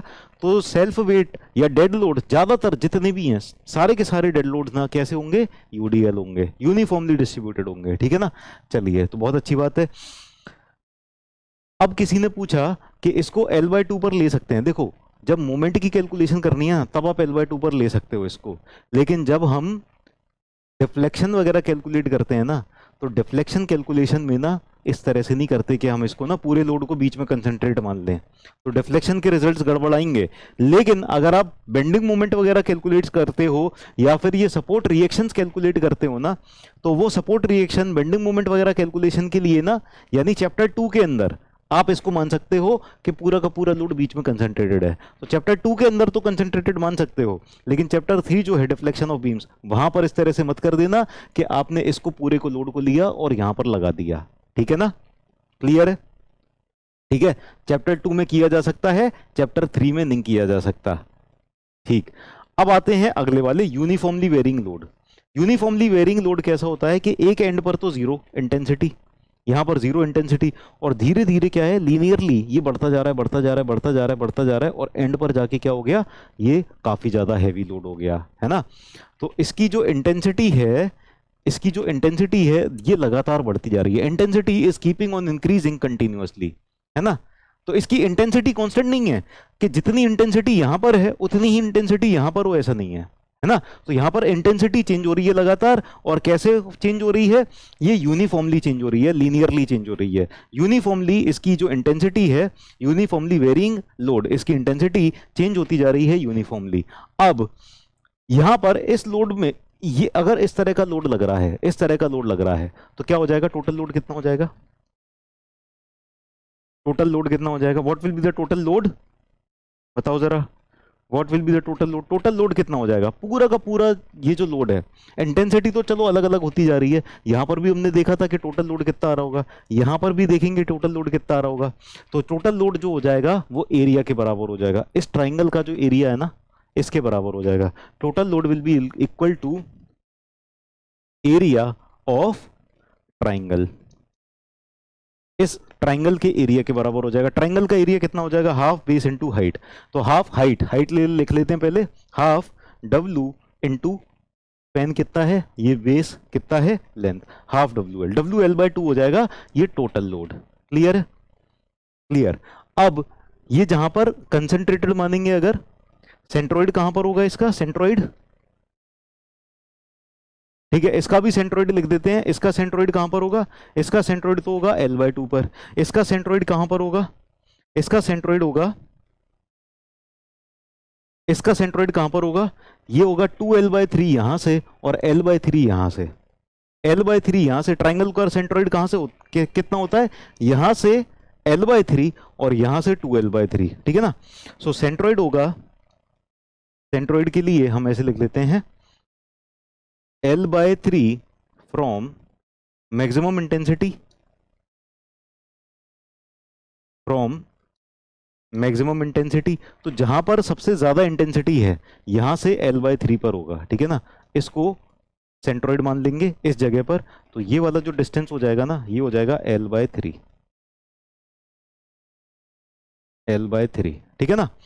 और या फिर 2L/3 from zero intensity, 2L/3 from zero intensity. तो जहां पर जीरो इंटेंसिटी है ना वहां से 2L/3 पर हो जाएगा। ये क्लियर है? तो ये चीज आपको याद रखनी है, ये बहुत कैलकुलेशंस में काम आएगी। तो सब लोग दिमाग में बिठा लो ट्राइंगल का सेंट्रोइड कहां पर होता है, ठीक है ना। तो ये जो यूनिफॉर्मली वेरिंग लोड होगा इसका जो सेंट्रोइड आएगा ना, ये कहां पर होगा, ये आपको दिमाग में बिठा के रख लेना है। दिस विल बी 2L/3, ठीक है, और यहां से है ये L/3 पर। Clear? This will be the centroid. तो अगर आपको पूरा का पूरा लोड मानना है कि किसी एक जगह पर कंसंट्रेटेड है, तो कौन सी जगह पर कंसंट्रेटेड होगा, सेंट्रोइड पर होगा। और सेंट्रोइड कहां पर है, बेस से L/3 पर और एपेक्स से 2L/3 पर, ठीक है ना। ट्राइंगल के लिए इसको क्या कह देंगे, बेस कह देंगे। तो बेस से L/3, बेस से L/3 और एपेक्स, ये वाला जो पॉइंट है इसको एपेक्स कहते हैं, एपेक्स से 2L/3। क्लियर है? बहुत बढ़िया। L/3 तो कहीं मान सकते हैं, L/3 कहीं कैसे मान सकते हैं? जितनी लेंथ होगी उसके हिसाब से L/3 तो फिक्स्ड डिस्टेंस होगा ना, L/3 will be fixed distance, एक फिक्स्ड डिस्टेंस ही आएगा। ठीक है, चलो तो टाइप्स ऑफ लोडिंग क्लियर है सबको? सबको टाइप्स ऑफ लोडिंग क्लियर, कोई दिक्कत तो नहीं है? W किलो न्यूटन पर मीटर कैसे होते हैं प्लीज बोल दीजिए, W किलो न्यूटन पर मीटर कैसे होते हैं? अच्छे होते हैं, एकदम बढ़िया मस्त। ठीक है, चलो आगे चलते हैं। तो ये वाला क्वेश्चन आपके सामने है, जरा करो, सॉल्व करो। देखो पोल कैसे आएगी, पोल पे जल्दी जल्दी क्लिक करो, चैट बंद करो, चैट बंद करो और पोल पे क्लिक करो, आंसर पोल पे क्लिक करो, चैट बंद करो और पोल पे क्लिक करो।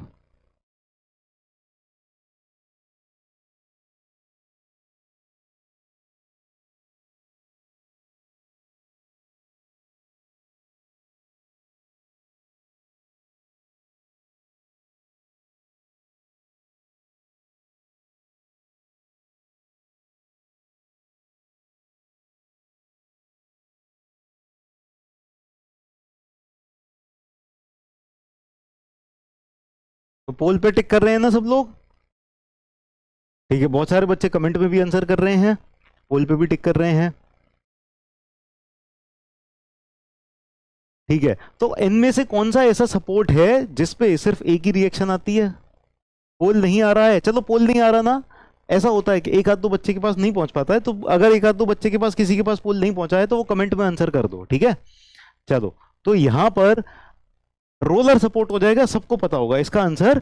अब आप लोगों को बहुत अच्छे से याद हो गया होगा, roller support is the answer. Roller support पे सिर्फ एक ही रिएक्शन आपको देखने को मिलेगी। ठीक है ना, तो correct answer is option B. Option B देखते हैं, शो रिजल्ट्स। 68.63 बच्चों ने सही किया है।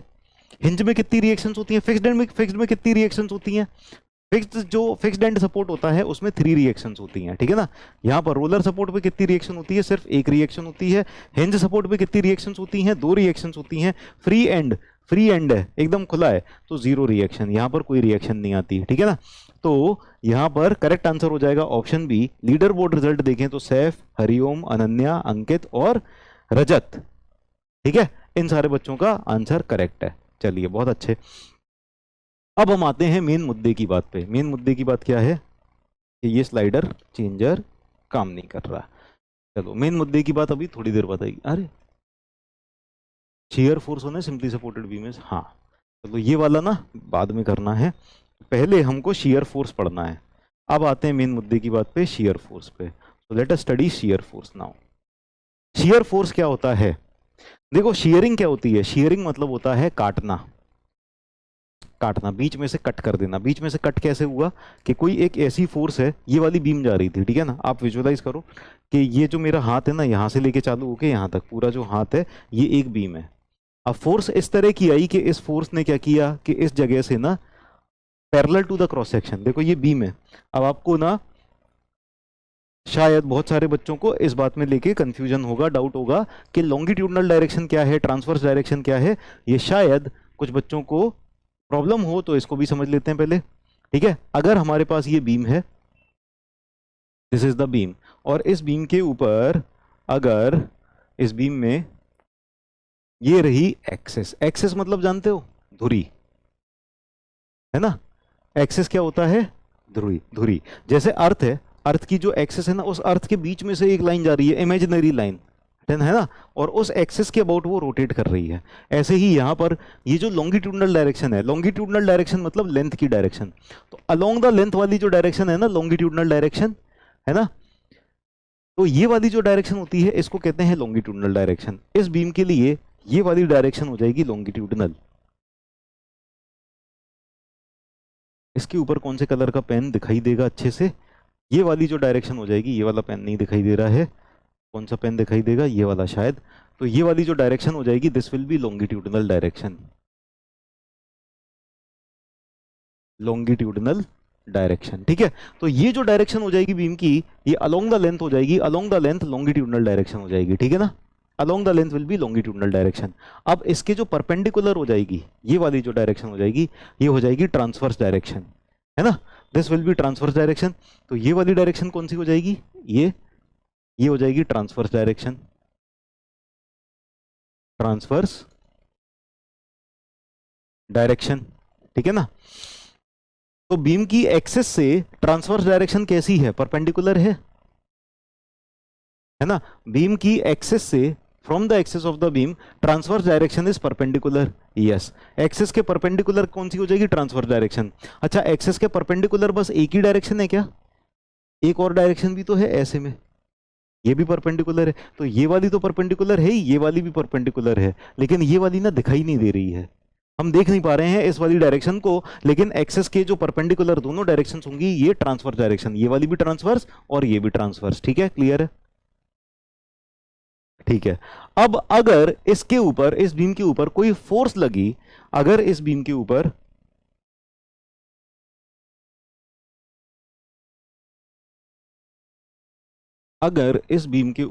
कोई फोर्स लग रही है, ठीक है ना, कोई फोर्स लग रही है ऐसे, मान लो यहां पर ना सपोर्ट्स बना दिए हमने, सपोर्ट रहा ये एक सिंपल सपोर्ट, ये रहा एक सिंपल सपोर्ट, ठीक है ना। सिंपली सपोर्टेड बीम को हम ऐसे भी रिप्रेजेंट कर सकते हैं, ठीक है। अब मान लो अगर कोई फोर्स लग रही है ऐसे, तो ये जो फोर्स की डायरेक्शन है क्या हो जाएगी, लॉन्गिट्यूडनल डायरेक्शन है या ट्रांसवर्स डायरेक्शन है, ये लॉन्गिट्यूडनल डायरेक्शन है। फोर्स किस डायरेक्शन में लग रही है, लॉन्गिट्यूडनल में लग रही है या ट्रांसवर्स में लग रही है, हाँ, क्रॉस सेक्शन के पैरेलल, बिल्कुल। क्रॉस सेक्शन जो होगा, क्रॉस सेक्शन यहां पर होगा, क्रॉस मतलब जब कट करेंगे ना, इसको क्रॉस करेंगे, वहां पर जो सेक्शन दिखाई देगा वो क्रॉस सेक्शन होगा। तो ये वाली फोर्स है transverse, this force is transverse to the beam, transverse force, ये वाली हो जाएगी ट्रांसवर्स फोर्स, ठीक है ना। यहां पर कोई फोर्स लगा दी तो ये वाली फोर्स कैसी होगी, दिस फोर्स लॉन्गिट्यूडनल या एक्सियल फोर्स हो जाएगी, this will be longitudinal force, longitudinal force और एक्सियल फोर्स,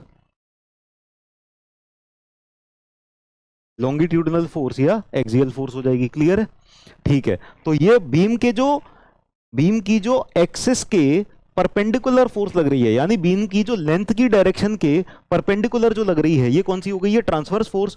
और बीम की जो एक्सिस के या लॉन्गिट्यूडनल डायरेक्शन की डायरेक्शन में ही लग रही है, ये क्या हो जाएगी, लॉन्गिट्यूडनल फोर्स, ठीक है। चलिए, ये बहुत अच्छी बात है, क्लियर है।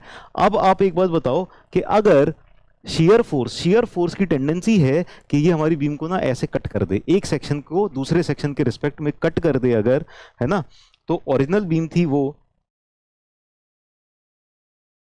ठीक है, ओरिजिनल बीम तो वहां थी जो देख ली थी, है ना।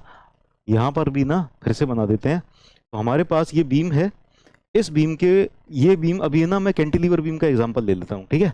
Late us take example of cantilever beam. तो कैंटिलीवर बीम यहां पर इस तरह से सपोर्टेड है, यहां पर फिक्स सपोर्ट है, ठीक है।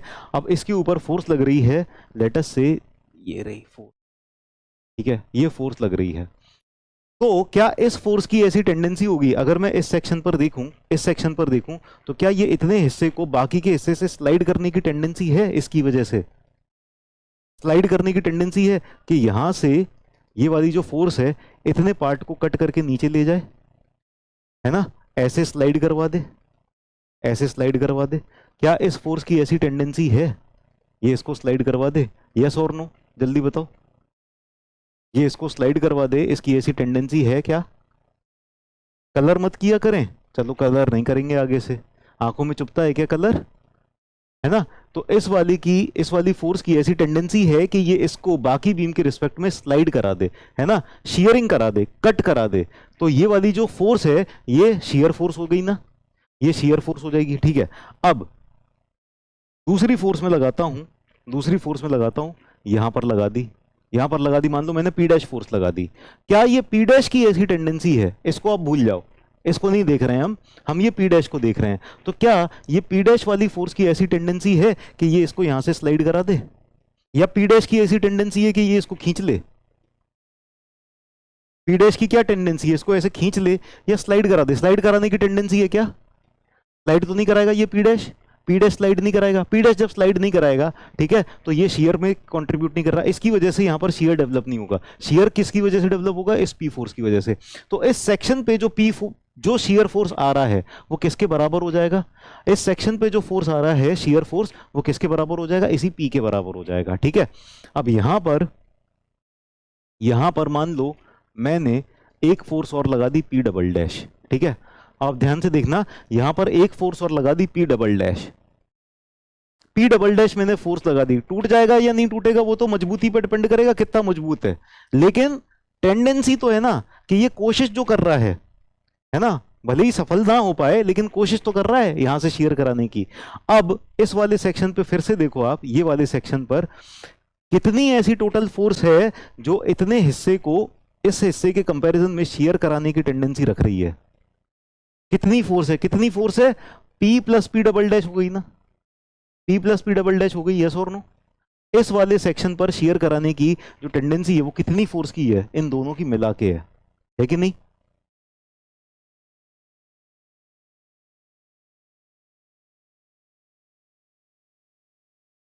ठीक है ना, तो P plus P double dash की टेंडेंसी है। अब मैंने क्या किया, यहां पर ना P plus P double dash इतनी फोर्स यहां से लगा दी मैंने, इतनी फोर्स मैंने नीचे से लगा दी। मान लो किसी तरह से मैंने कुछ ना कुछ जुगाड़ करी, कुछ अरेंजमेंट किया, और जितनी फोर्स यहां पर ऊपर से आ रही थी ना उतनी ही फोर्स मैंने यहां पर नीचे से लगा दी। उतनी ही फोर्स अगर मैंने नीचे से लगा दी तो यहां पर अब इस वाले सेक्शन के रिस्पेक्ट में इसको नीचे या ऊपर ले जाने की टेंडेंसी कितनी फोर्स की है, कितनी फोर्स रह गई जो अब इसको इस सेक्शन पे स्लाइड करा दे, ऐसे ऊपर या नीचे कहीं भी स्लाइड करा दे, कितनी फोर्स की टेंडेंसी है, जीरो फोर्स बची ना। जीरो ऐसी फोर्स बची जो इस वाले पार्ट को इसके रिस्पेक्ट में इस वाले पार्ट को ना ऊपर या नीचे स्लाइड करा दे, जीरो फोर्स की टेंडेंसी बची। ठीक है ना, तो यहां से ये समझ में आ गया कि शियर फोर्स कैसे कैलकुलेट करते हैं, कितनी आएगी शियर फोर्स, ये सबको समझ में आ गया कि नहीं आ गया। सबसे पहली बात तो शियर फोर्स क्या है, शियर फोर्स वो फोर्स है जो सेक्शन के पैरेलल फोर्स लगती है, तो सेक्शन के पैरेलल स्लाइड कराने की टेंडेंसी जो आ रही है वो शियर फोर्स है। ठीक है, अब शियर फोर्स कैलकुलेशन कैसे हो रही है ये भी समझ में आ गया, शियर फोर्स कैलकुलेशन कैसे हो रही है ये भी समझ में आ गया। एक और चीज समझते हैं, ठीक है, अभी ये हटा देते हैं, अभी ये हटा देते हैं और ये भी हटा देते हैं। ठीक है, अब ये तो एक्सियल थी, इसका तो कोई लेना देना नहीं था शियर से, उसको हटा दिया। यहां पर अभी कितनी टेंडेंसी है स्लाइड कराने की, शियरिंग कराने की, कितनी फोर्स की टेंडेंसी है, कितनी अमाउंट ऑफ फोर्स ऐसी है जो इस वाले पार्ट को इसके रिस्पेक्ट में स्लाइड करा रही है, P plus P double dash, P plus P double dash, yes, P plus P double dash जो फोर्स है बिल्कुल सही, ये इसको इसके रिस्पेक्ट में स्लाइड करा रही है। अब मैंने क्या किया, यहां पर P डैश फोर्स लगा दी, यहां पर P डैश फोर्स लगा दी। अब एक बात बताओ, ये वाले पार्ट को इस पार्ट के रिस्पेक्ट में स्लाइड करा दे, कितनी फोर्स की टेंडेंसी है, कितनी फोर्स है जो इसको इसके रिस्पेक्ट में स्लाइड करा दे नीचे, शियरिंग कराने की कितनी फोर्स है जो शियरिंग करा रही है, अभी भी P plus P double dash है। यानी इस सेक्शन के जब इधर की फोर्स को काउंट कर रहे हैं ना, इस सेक्शन से इधर की फोर्सेस को जब काउंट कर रहे हैं तो अब फिर इधर जितनी भी फोर्सेस आ रही हों उनसे लेना देना नहीं है ना।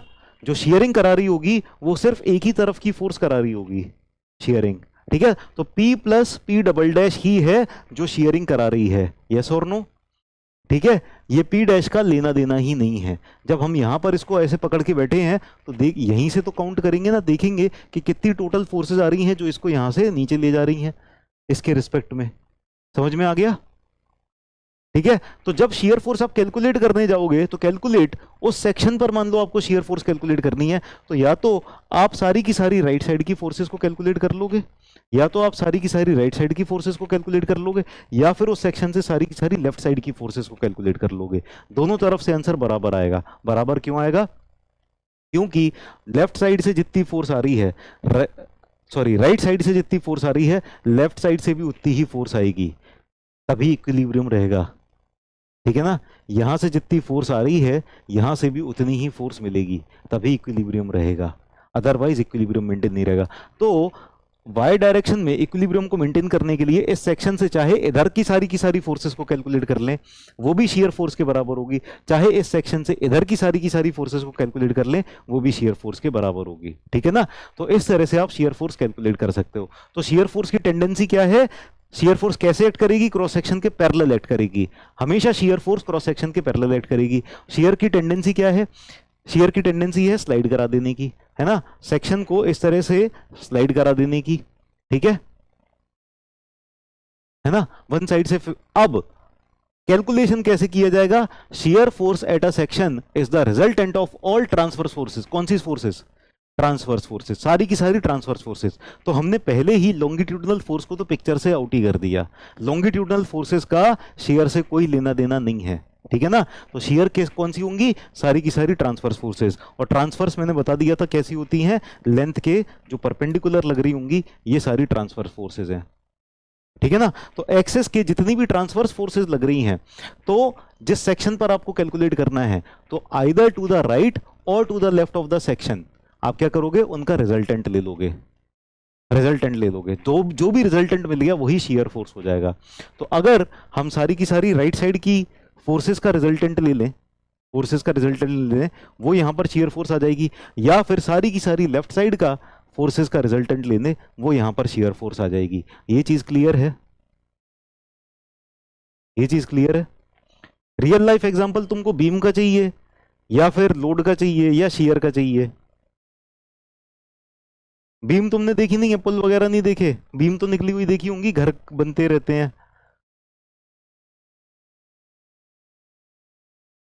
ठीक है। तो ये समझ में आ गया शियर फोर्स क्या है, ये समझ में आ गया, कैसे ऐड करी, कैसे कैलकुलेशन करना है, ये चीज समझ में आ गई, है ना। पूरा कैलकुलेशन करके, मतलब इतने सारे एग्जांपल से हमने बता दिया। अगर P लग रहा है, P डबल डैश लग रहा है, नीचे से P plus P double dash लग रहा है, ये वाली डायरेक्शन की फोर्स लग रही है, एक्सियल फोर्स लग रही है ना, यहाँ पर फोर्स लग रही है, तो सारे परम्यूटेशन कॉम्बिनेशन करके मैंने बताया कि यहाँ पर जो शियर फोर्स आएगी वो कैसे कैलकुलेट की जाएगी, ठीक है ना। क्लियर है? क्लियर। अब शियर फोर्स में, बेंडिंग मोमेंट में, एक्सियल थ्रस्ट में, सब में एक चीज बहुत इंपॉर्टेंट होती है, क्या? जिसकी वजह से गलती हो जाती है, अगर ध्यान ना दो तो उसकी वजह से गलती हो जाती है। कौन सी चीज? कौन सी चीज? साइन कन्वेंशन, ठीक है। साइन कन्वेंशन हमको देखना है, तो sign convention is very important. तो शियर फोर्स का sign convention, so let us see sign convention of shear force. Sign convention, तो कैसी शियर फोर्स पॉजिटिव होगी, कैसी शियर फोर्स नेगेटिव होगी, ये साइन कन्वेंशन देख लेते हैं। तो देखो, हम ना एक एलिमेंट के ऊपर देखते हैं। तो हमारे पास मान लिया कि ये एलिमेंट है, ये रहा एलिमेंट, ठीक है। अब इस एलिमेंट के ऊपर शियर फोर्स पॉजिटिव होगी नेगेटिव होगी, ये देख लेते हैं, ठीक है ना। तो देखो, जब शियर फोर्स है सेक्शन के पैरेलल एक्ट कर रही है, तो सेक्शन के पैरेलल यहां पर या तो शियर फोर्स ऊपर जा सकती है या शियर फोर्स नीचे जा सकती है, इन्हीं दोनों में से हो सकता है ना। इस वाले प्लेन पर देखें, इस वाले प्लेन पर देखें, तो शियर फोर्स या तो ऊपर लग रही होगी या नीचे लग रही होगी, ठीक है। अच्छी बात है। तो एक साइन कन्वेंशन देख लेते हैं कि यहां पर शियर फोर्स नीचे लग रही है। अब अगर इधर लग रही है नीचे, तो इधर कहां लगेगी? कोई भी एक एलिमेंट लिया, कोई भी एक एलिमेंट ले लिया, वहां पर शियर फोर्स कैलकुलेट कर रहे हैं, इधर पर नीचे लग रही है, तो यहां पर कैसी लगेगी? ऊपर लगेगी या नीचे लगेगी? ऊपर लगेगी या नीचे लगेगी? जल्दी बताओ। ऊपर लगेगी, ठीक है। It will be upward, upward लगेगी। तो इसके लिए क्या हो गया? यहां पर summation F Y equal to 0 हो जाएगा, है ना। ऊपर लगनी चाहिए, तभी तो ये इक्विलिब्रियम में रहेगा। दोनों के दोनों अगर नीचे लग गई तो क्या होगा? नीचे चला जाएगा। और दोनों की दोनों ऊपर लग गई तो क्या होगा? ऊपर चला जाएगा। ऐसा स्ट्रक्चर जाता है। ऐसी बीम देखी है कभी कि ऊपर चली गई या नीचे चली गई? बीम तो अपनी जगह रहती है।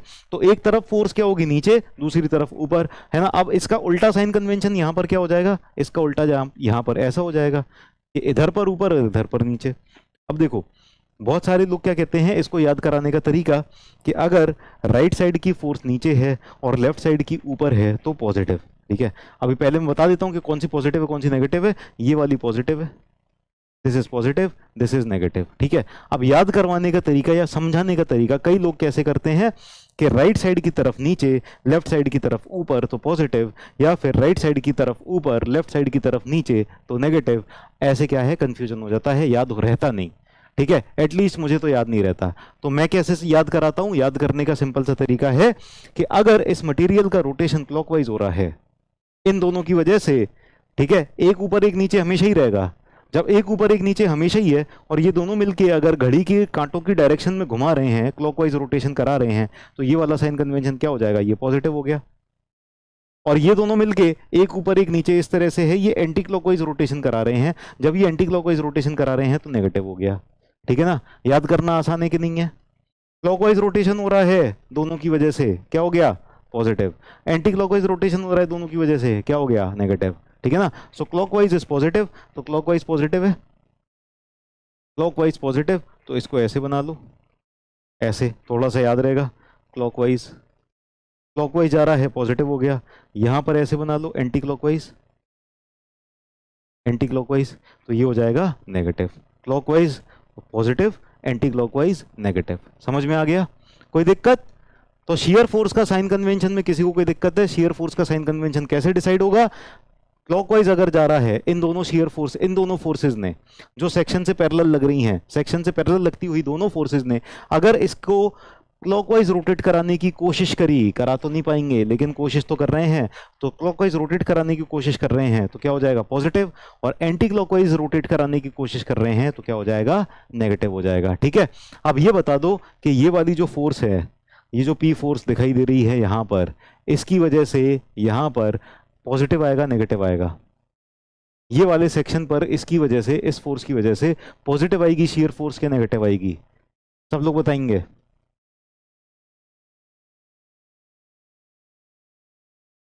इस वाली फोर्स की वजह से यहां पर शियर फोर्स पॉजिटिव आएगा, नेगेटिव आएगा? पॉजिटिव आएगा। आदित्य ने कहा पॉजिटिव आएगा, बहुत सारे बच्चे कह रहे हैं पॉजिटिव पॉजिटिव पॉजिटिव, तो यानी ये भी पॉजिटिव ही देगा। ठीक है ना, क्योंकि ये जिस तरह का इफेक्ट रख रहा होगा यहाँ पर, इसका भी इफेक्ट वही है। तो देखो, इस वाले मटेरियल का ये फोर्स क्या कर रही है, क्लॉकवाइज रोटेट कराने की कोशिश कर रही है। It is trying to rotate this material in clockwise direction. क्या कोशिश कर रही है, क्लॉकवाइज रोटेट कराने की। क्लॉकवाइज क्या हो गया, पॉजिटिव हो गया। ठीक है ना, ये भी क्या कर रहा है, क्लॉकवाइज रोटेट कराने की कोशिश। ठीक है, चलो बहुत अच्छी बात है, वेरी गुड। अच्छा, यहाँ पर जो सपोर्ट रिएक्शन है, यहाँ पर सपोर्ट रिएक्शन किस डायरेक्शन में आ रहा होगा, ऊपर या नीचे? कौन बताएगा? वर्टिकल सपोर्ट रिएक्शन ऊपर आएगा यहाँ पर या नीचे आएगा? वर्टिकल सपोर्ट रिएक्शन ऊपर या नीचे?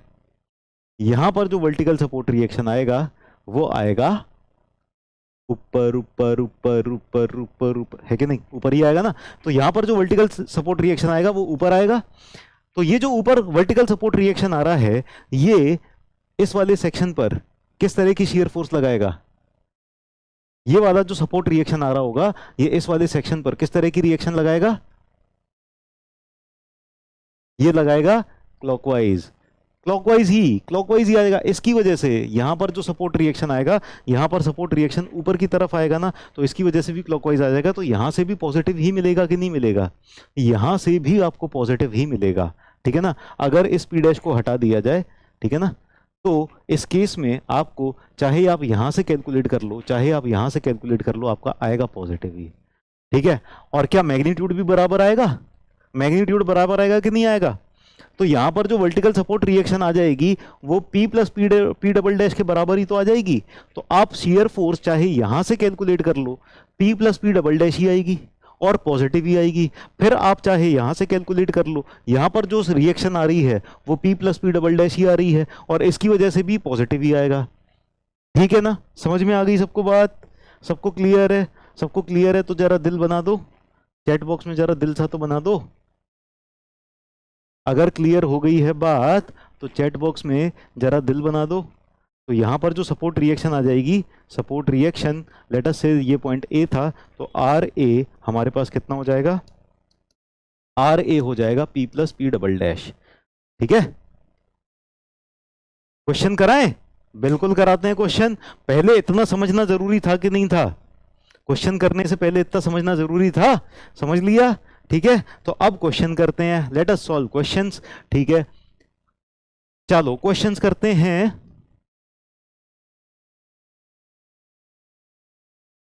क्वेश्चन करते हैं, जरा करो क्वेश्चन। फर्स्ट क्वेश्चन, अरे वाह वाह वाह वाह, क्या बात है, मजा आ गया, इतने सारे दिल बना दिए, very good very good, thank you so much, कितने प्यारे बच्चे हैं। चलो now let's solve this question, जल्दी से करो, 1 मिनट का टाइम है। चैट बंद करके और जल्दी से आपको पोल दिखाई दे जाएगी।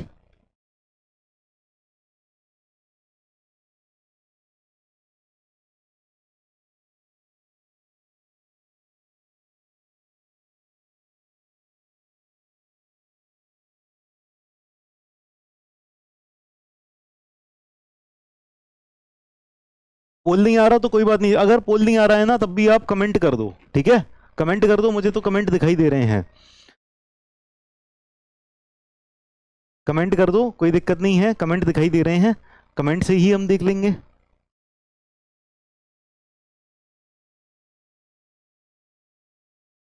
अभी ना पोल में ऐसा है कि थोड़े 2-4 बच्चों के पास ना पोल नहीं आ पाती है ना, कभी कभी ऐसा हो जाता है, छूट जाती है, पर कोई बात नहीं, है ना। अगर आपके पास छूट गई है, पोल नहीं आ पाई है, तो आप कमेंट कर सकते हो। अच्छा चलो, टाइम तो चला गया, टाइम चला गया। देखो, डिस्प्लेसमेंट ऑफ शियर फोर्स किसके प्रोपोर्शनल है? डिस्प्लेसमेंट ऑफ न्यूट्रल एक्सिस नहीं, सम ऑफ फोर्सेस। कौन सी फोर्सेस? फोर्स तो स्पेसिफाई करना पड़ेगा ना, एक्सियल फोर्सेस भी हो सकती हैं, ट्रांसवर्स फोर्स भी हो सकती हैं, तो अकेले इतने बोल देने से तो मजा नहीं आ रहा। Sum of transverse forces, transverse forces का सम तो ठीक है, लेकिन ट्रांसवर्स फोर्सेस के सम में एक दिक्कत है। क्या दिक्कत है? कि ट्रांसवर्स फोर्सेस को ऐड तो हमने कर दिया, ऐड तो हमने कर दिया, लेकिन किस तरह से ऐड किया, है ना। मान लो ये आ रही है 10 किलो न्यूटन, ठीक है, ये आ रही है 10 किलो न्यूटन, ठीक है, और आपको यहां पर कैलकुलेट करना था शियर फोर्स। आप इन दोनों को ऐड कर दिया, आपने क्या किया, सम कर देते हैं, सम कर ऐड कर देते हैं, तो ये 10 किलो न्यूटन को, ये 10 किलो न्यूटन को ऐड कर दिया, आपने क्या आंसर बता दिया? आपने बता दिया आंसर 20 किलो न्यूटन, ठीक है। सही है, गलत है? सीधे सीधे ट्रांसवर्स फोर्सेस को समेशन कर सकते हैं क्या? सीधे सीधे ट्रांसवर्स फोर्सेस को समेशन कर सकते हैं? नहीं कर सकते। ये वाला जो समेशन हमने किया, ये क्या किया? साइन को कंसीडर किए बिना किया, ये है अरिथमेटिक समेशन, अरिथमेटिक समेशन, ठीक है, अरिथमेटिक समेशन किया हमने, तो ये अरिथमेटिक समेशन नहीं होता है। अगर हम इस तरह से समेशन करें कि ये वाला है जो +10 दे रहा है, ये वाला है -10 दे रहा है, फिर इन दोनों को सम करें तो 0 आएगा। करेक्ट आंसर क्या हो जाएगा? यहां पर 0 आ जाएगा, ठीक है, यहां पर 0 आ जाएगा करेक्ट आंसर। और इस तरह के समेशन को क्या कहते हैं? एल्जेब्रिक समेशन, ठीक है। तो करेक्ट आंसर हो जाएगा ऑप्शन डी, करेक्ट आंसर हो जाएगा ऑप्शन डी। तो सीधा सीधा सम नहीं करना है, सम ऑफ ट्रांसवर्स फोर्सेस नहीं, एल्जेब्रिक समेशन। लेकिन यहां पर दोनों ऑप्शन दिए थे, यहां पर क्या था? दोनों ऑप्शन दिए थे, दोनों ऑप्शन दिए थे, तो ज्यादा सही कौन सा हो गया? ज्यादा सही हो गया ऑप्शन डी। कई बार ऐसा होगा कि ऐसे अल्जेब्रिक सम नहीं दिया है ना, सम ऑफ ट्रांसफर फोर्स दिया है, तब क्या करोगे आप? तब क्या करोगे? फिर ये वाला टिक कर देंगे हम, है ना। या फिर हमने क्या लिखा था डेफिनेशन में? डेफिनेशन में हमने लिखा था रिजल्टेंट। तो चाहे आप एल्जेब्रिक सम बोल दो या फिर आप रिजल्टेंट बोल दो, दोनों एक ही बात हो गई, ठीक है ना, दोनों एक बात हो गई। तो एल्जेब्रिक सम भी बोल सकते हो आप, या फिर रिजल्टेंट भी बोल सकते हो, दोनों सही हो जाएंगे, ठीक है। तो हमारा जो करेक्ट आंसर हो जाएगा ऑप्शन डी हो जाएगा। देखते हैं कितने बच्चों ने किया, क्योंकि ये थोड़ा सा ट्रिकी था। सी ऑप्शन पहले दिखाई दे गया और सम देखते ही टिक कर दिया, तो इसीलिए सी पर 46.1% बच्चे, लेकिन फिर भी लगभग 32% बच्चे ऑप्शन डी तक भी पहुंचे। तो ऐसा होता है कई बार आपको एग्जाम में ना, ऊपर वाला ऑप्शन ना जो थोड़ा सा कम करेक्ट है वो सही सा दिखता है, आप टिक कर देते हो, तो चौथा ऑप्शन भी पढ़ो एग्जाम में, नहीं तो ना आते आते क्वेश्चन गलत हो जाएगा। तो कुंदन, मयंक, अमित, हर्ष और अवधेश, इन सारे बच्चों ने सही टिक किया, ठीक है, वेरी गुड। तो हमारा ब्रेक हो गया है क्या? अरे ब्रेक का टाइम हो गया है, चलिए हम क्वेश्चंस करेंगे फिर, ठीक है। आज की क्लास में मजा आया? आज के सेशन में मजा आया? नेक्स्ट लेक्चर में 1-2 क्वेश्चन नहीं, खूब सारे क्वेश्चन प्रैक्टिस कराएंगे। एसएफडी बीएमडी में थ्योरी बहुत कम है, बहुत ही कम थ्योरी है, यहां पर क्वेश्चंस प्रैक्टिस ही सबसे ज्यादा इंपॉर्टेंट है। बहुत सारे क्वेश्चंस प्रैक्टिस करेंगे हम, ठीक है। बुक फॉर्मेट में, पीडीएफ में देखो क्या होता है ना, कि यहाँ पर टाइपिस्ट की टीम है, बहुत ज़्यादा ओवरलोडेड टीम है। अगर हमने इस तरह की चीज़ की ना, तो वो फिर हर डिपार्टमेंट के लिए लागू करनी पड़ेगी और टाइपिस्ट की टीम एकदम ऐसे ब्लास्ट हो जाएगी, तो वो चीज़ अभी कर नहीं सकते, ठीक है।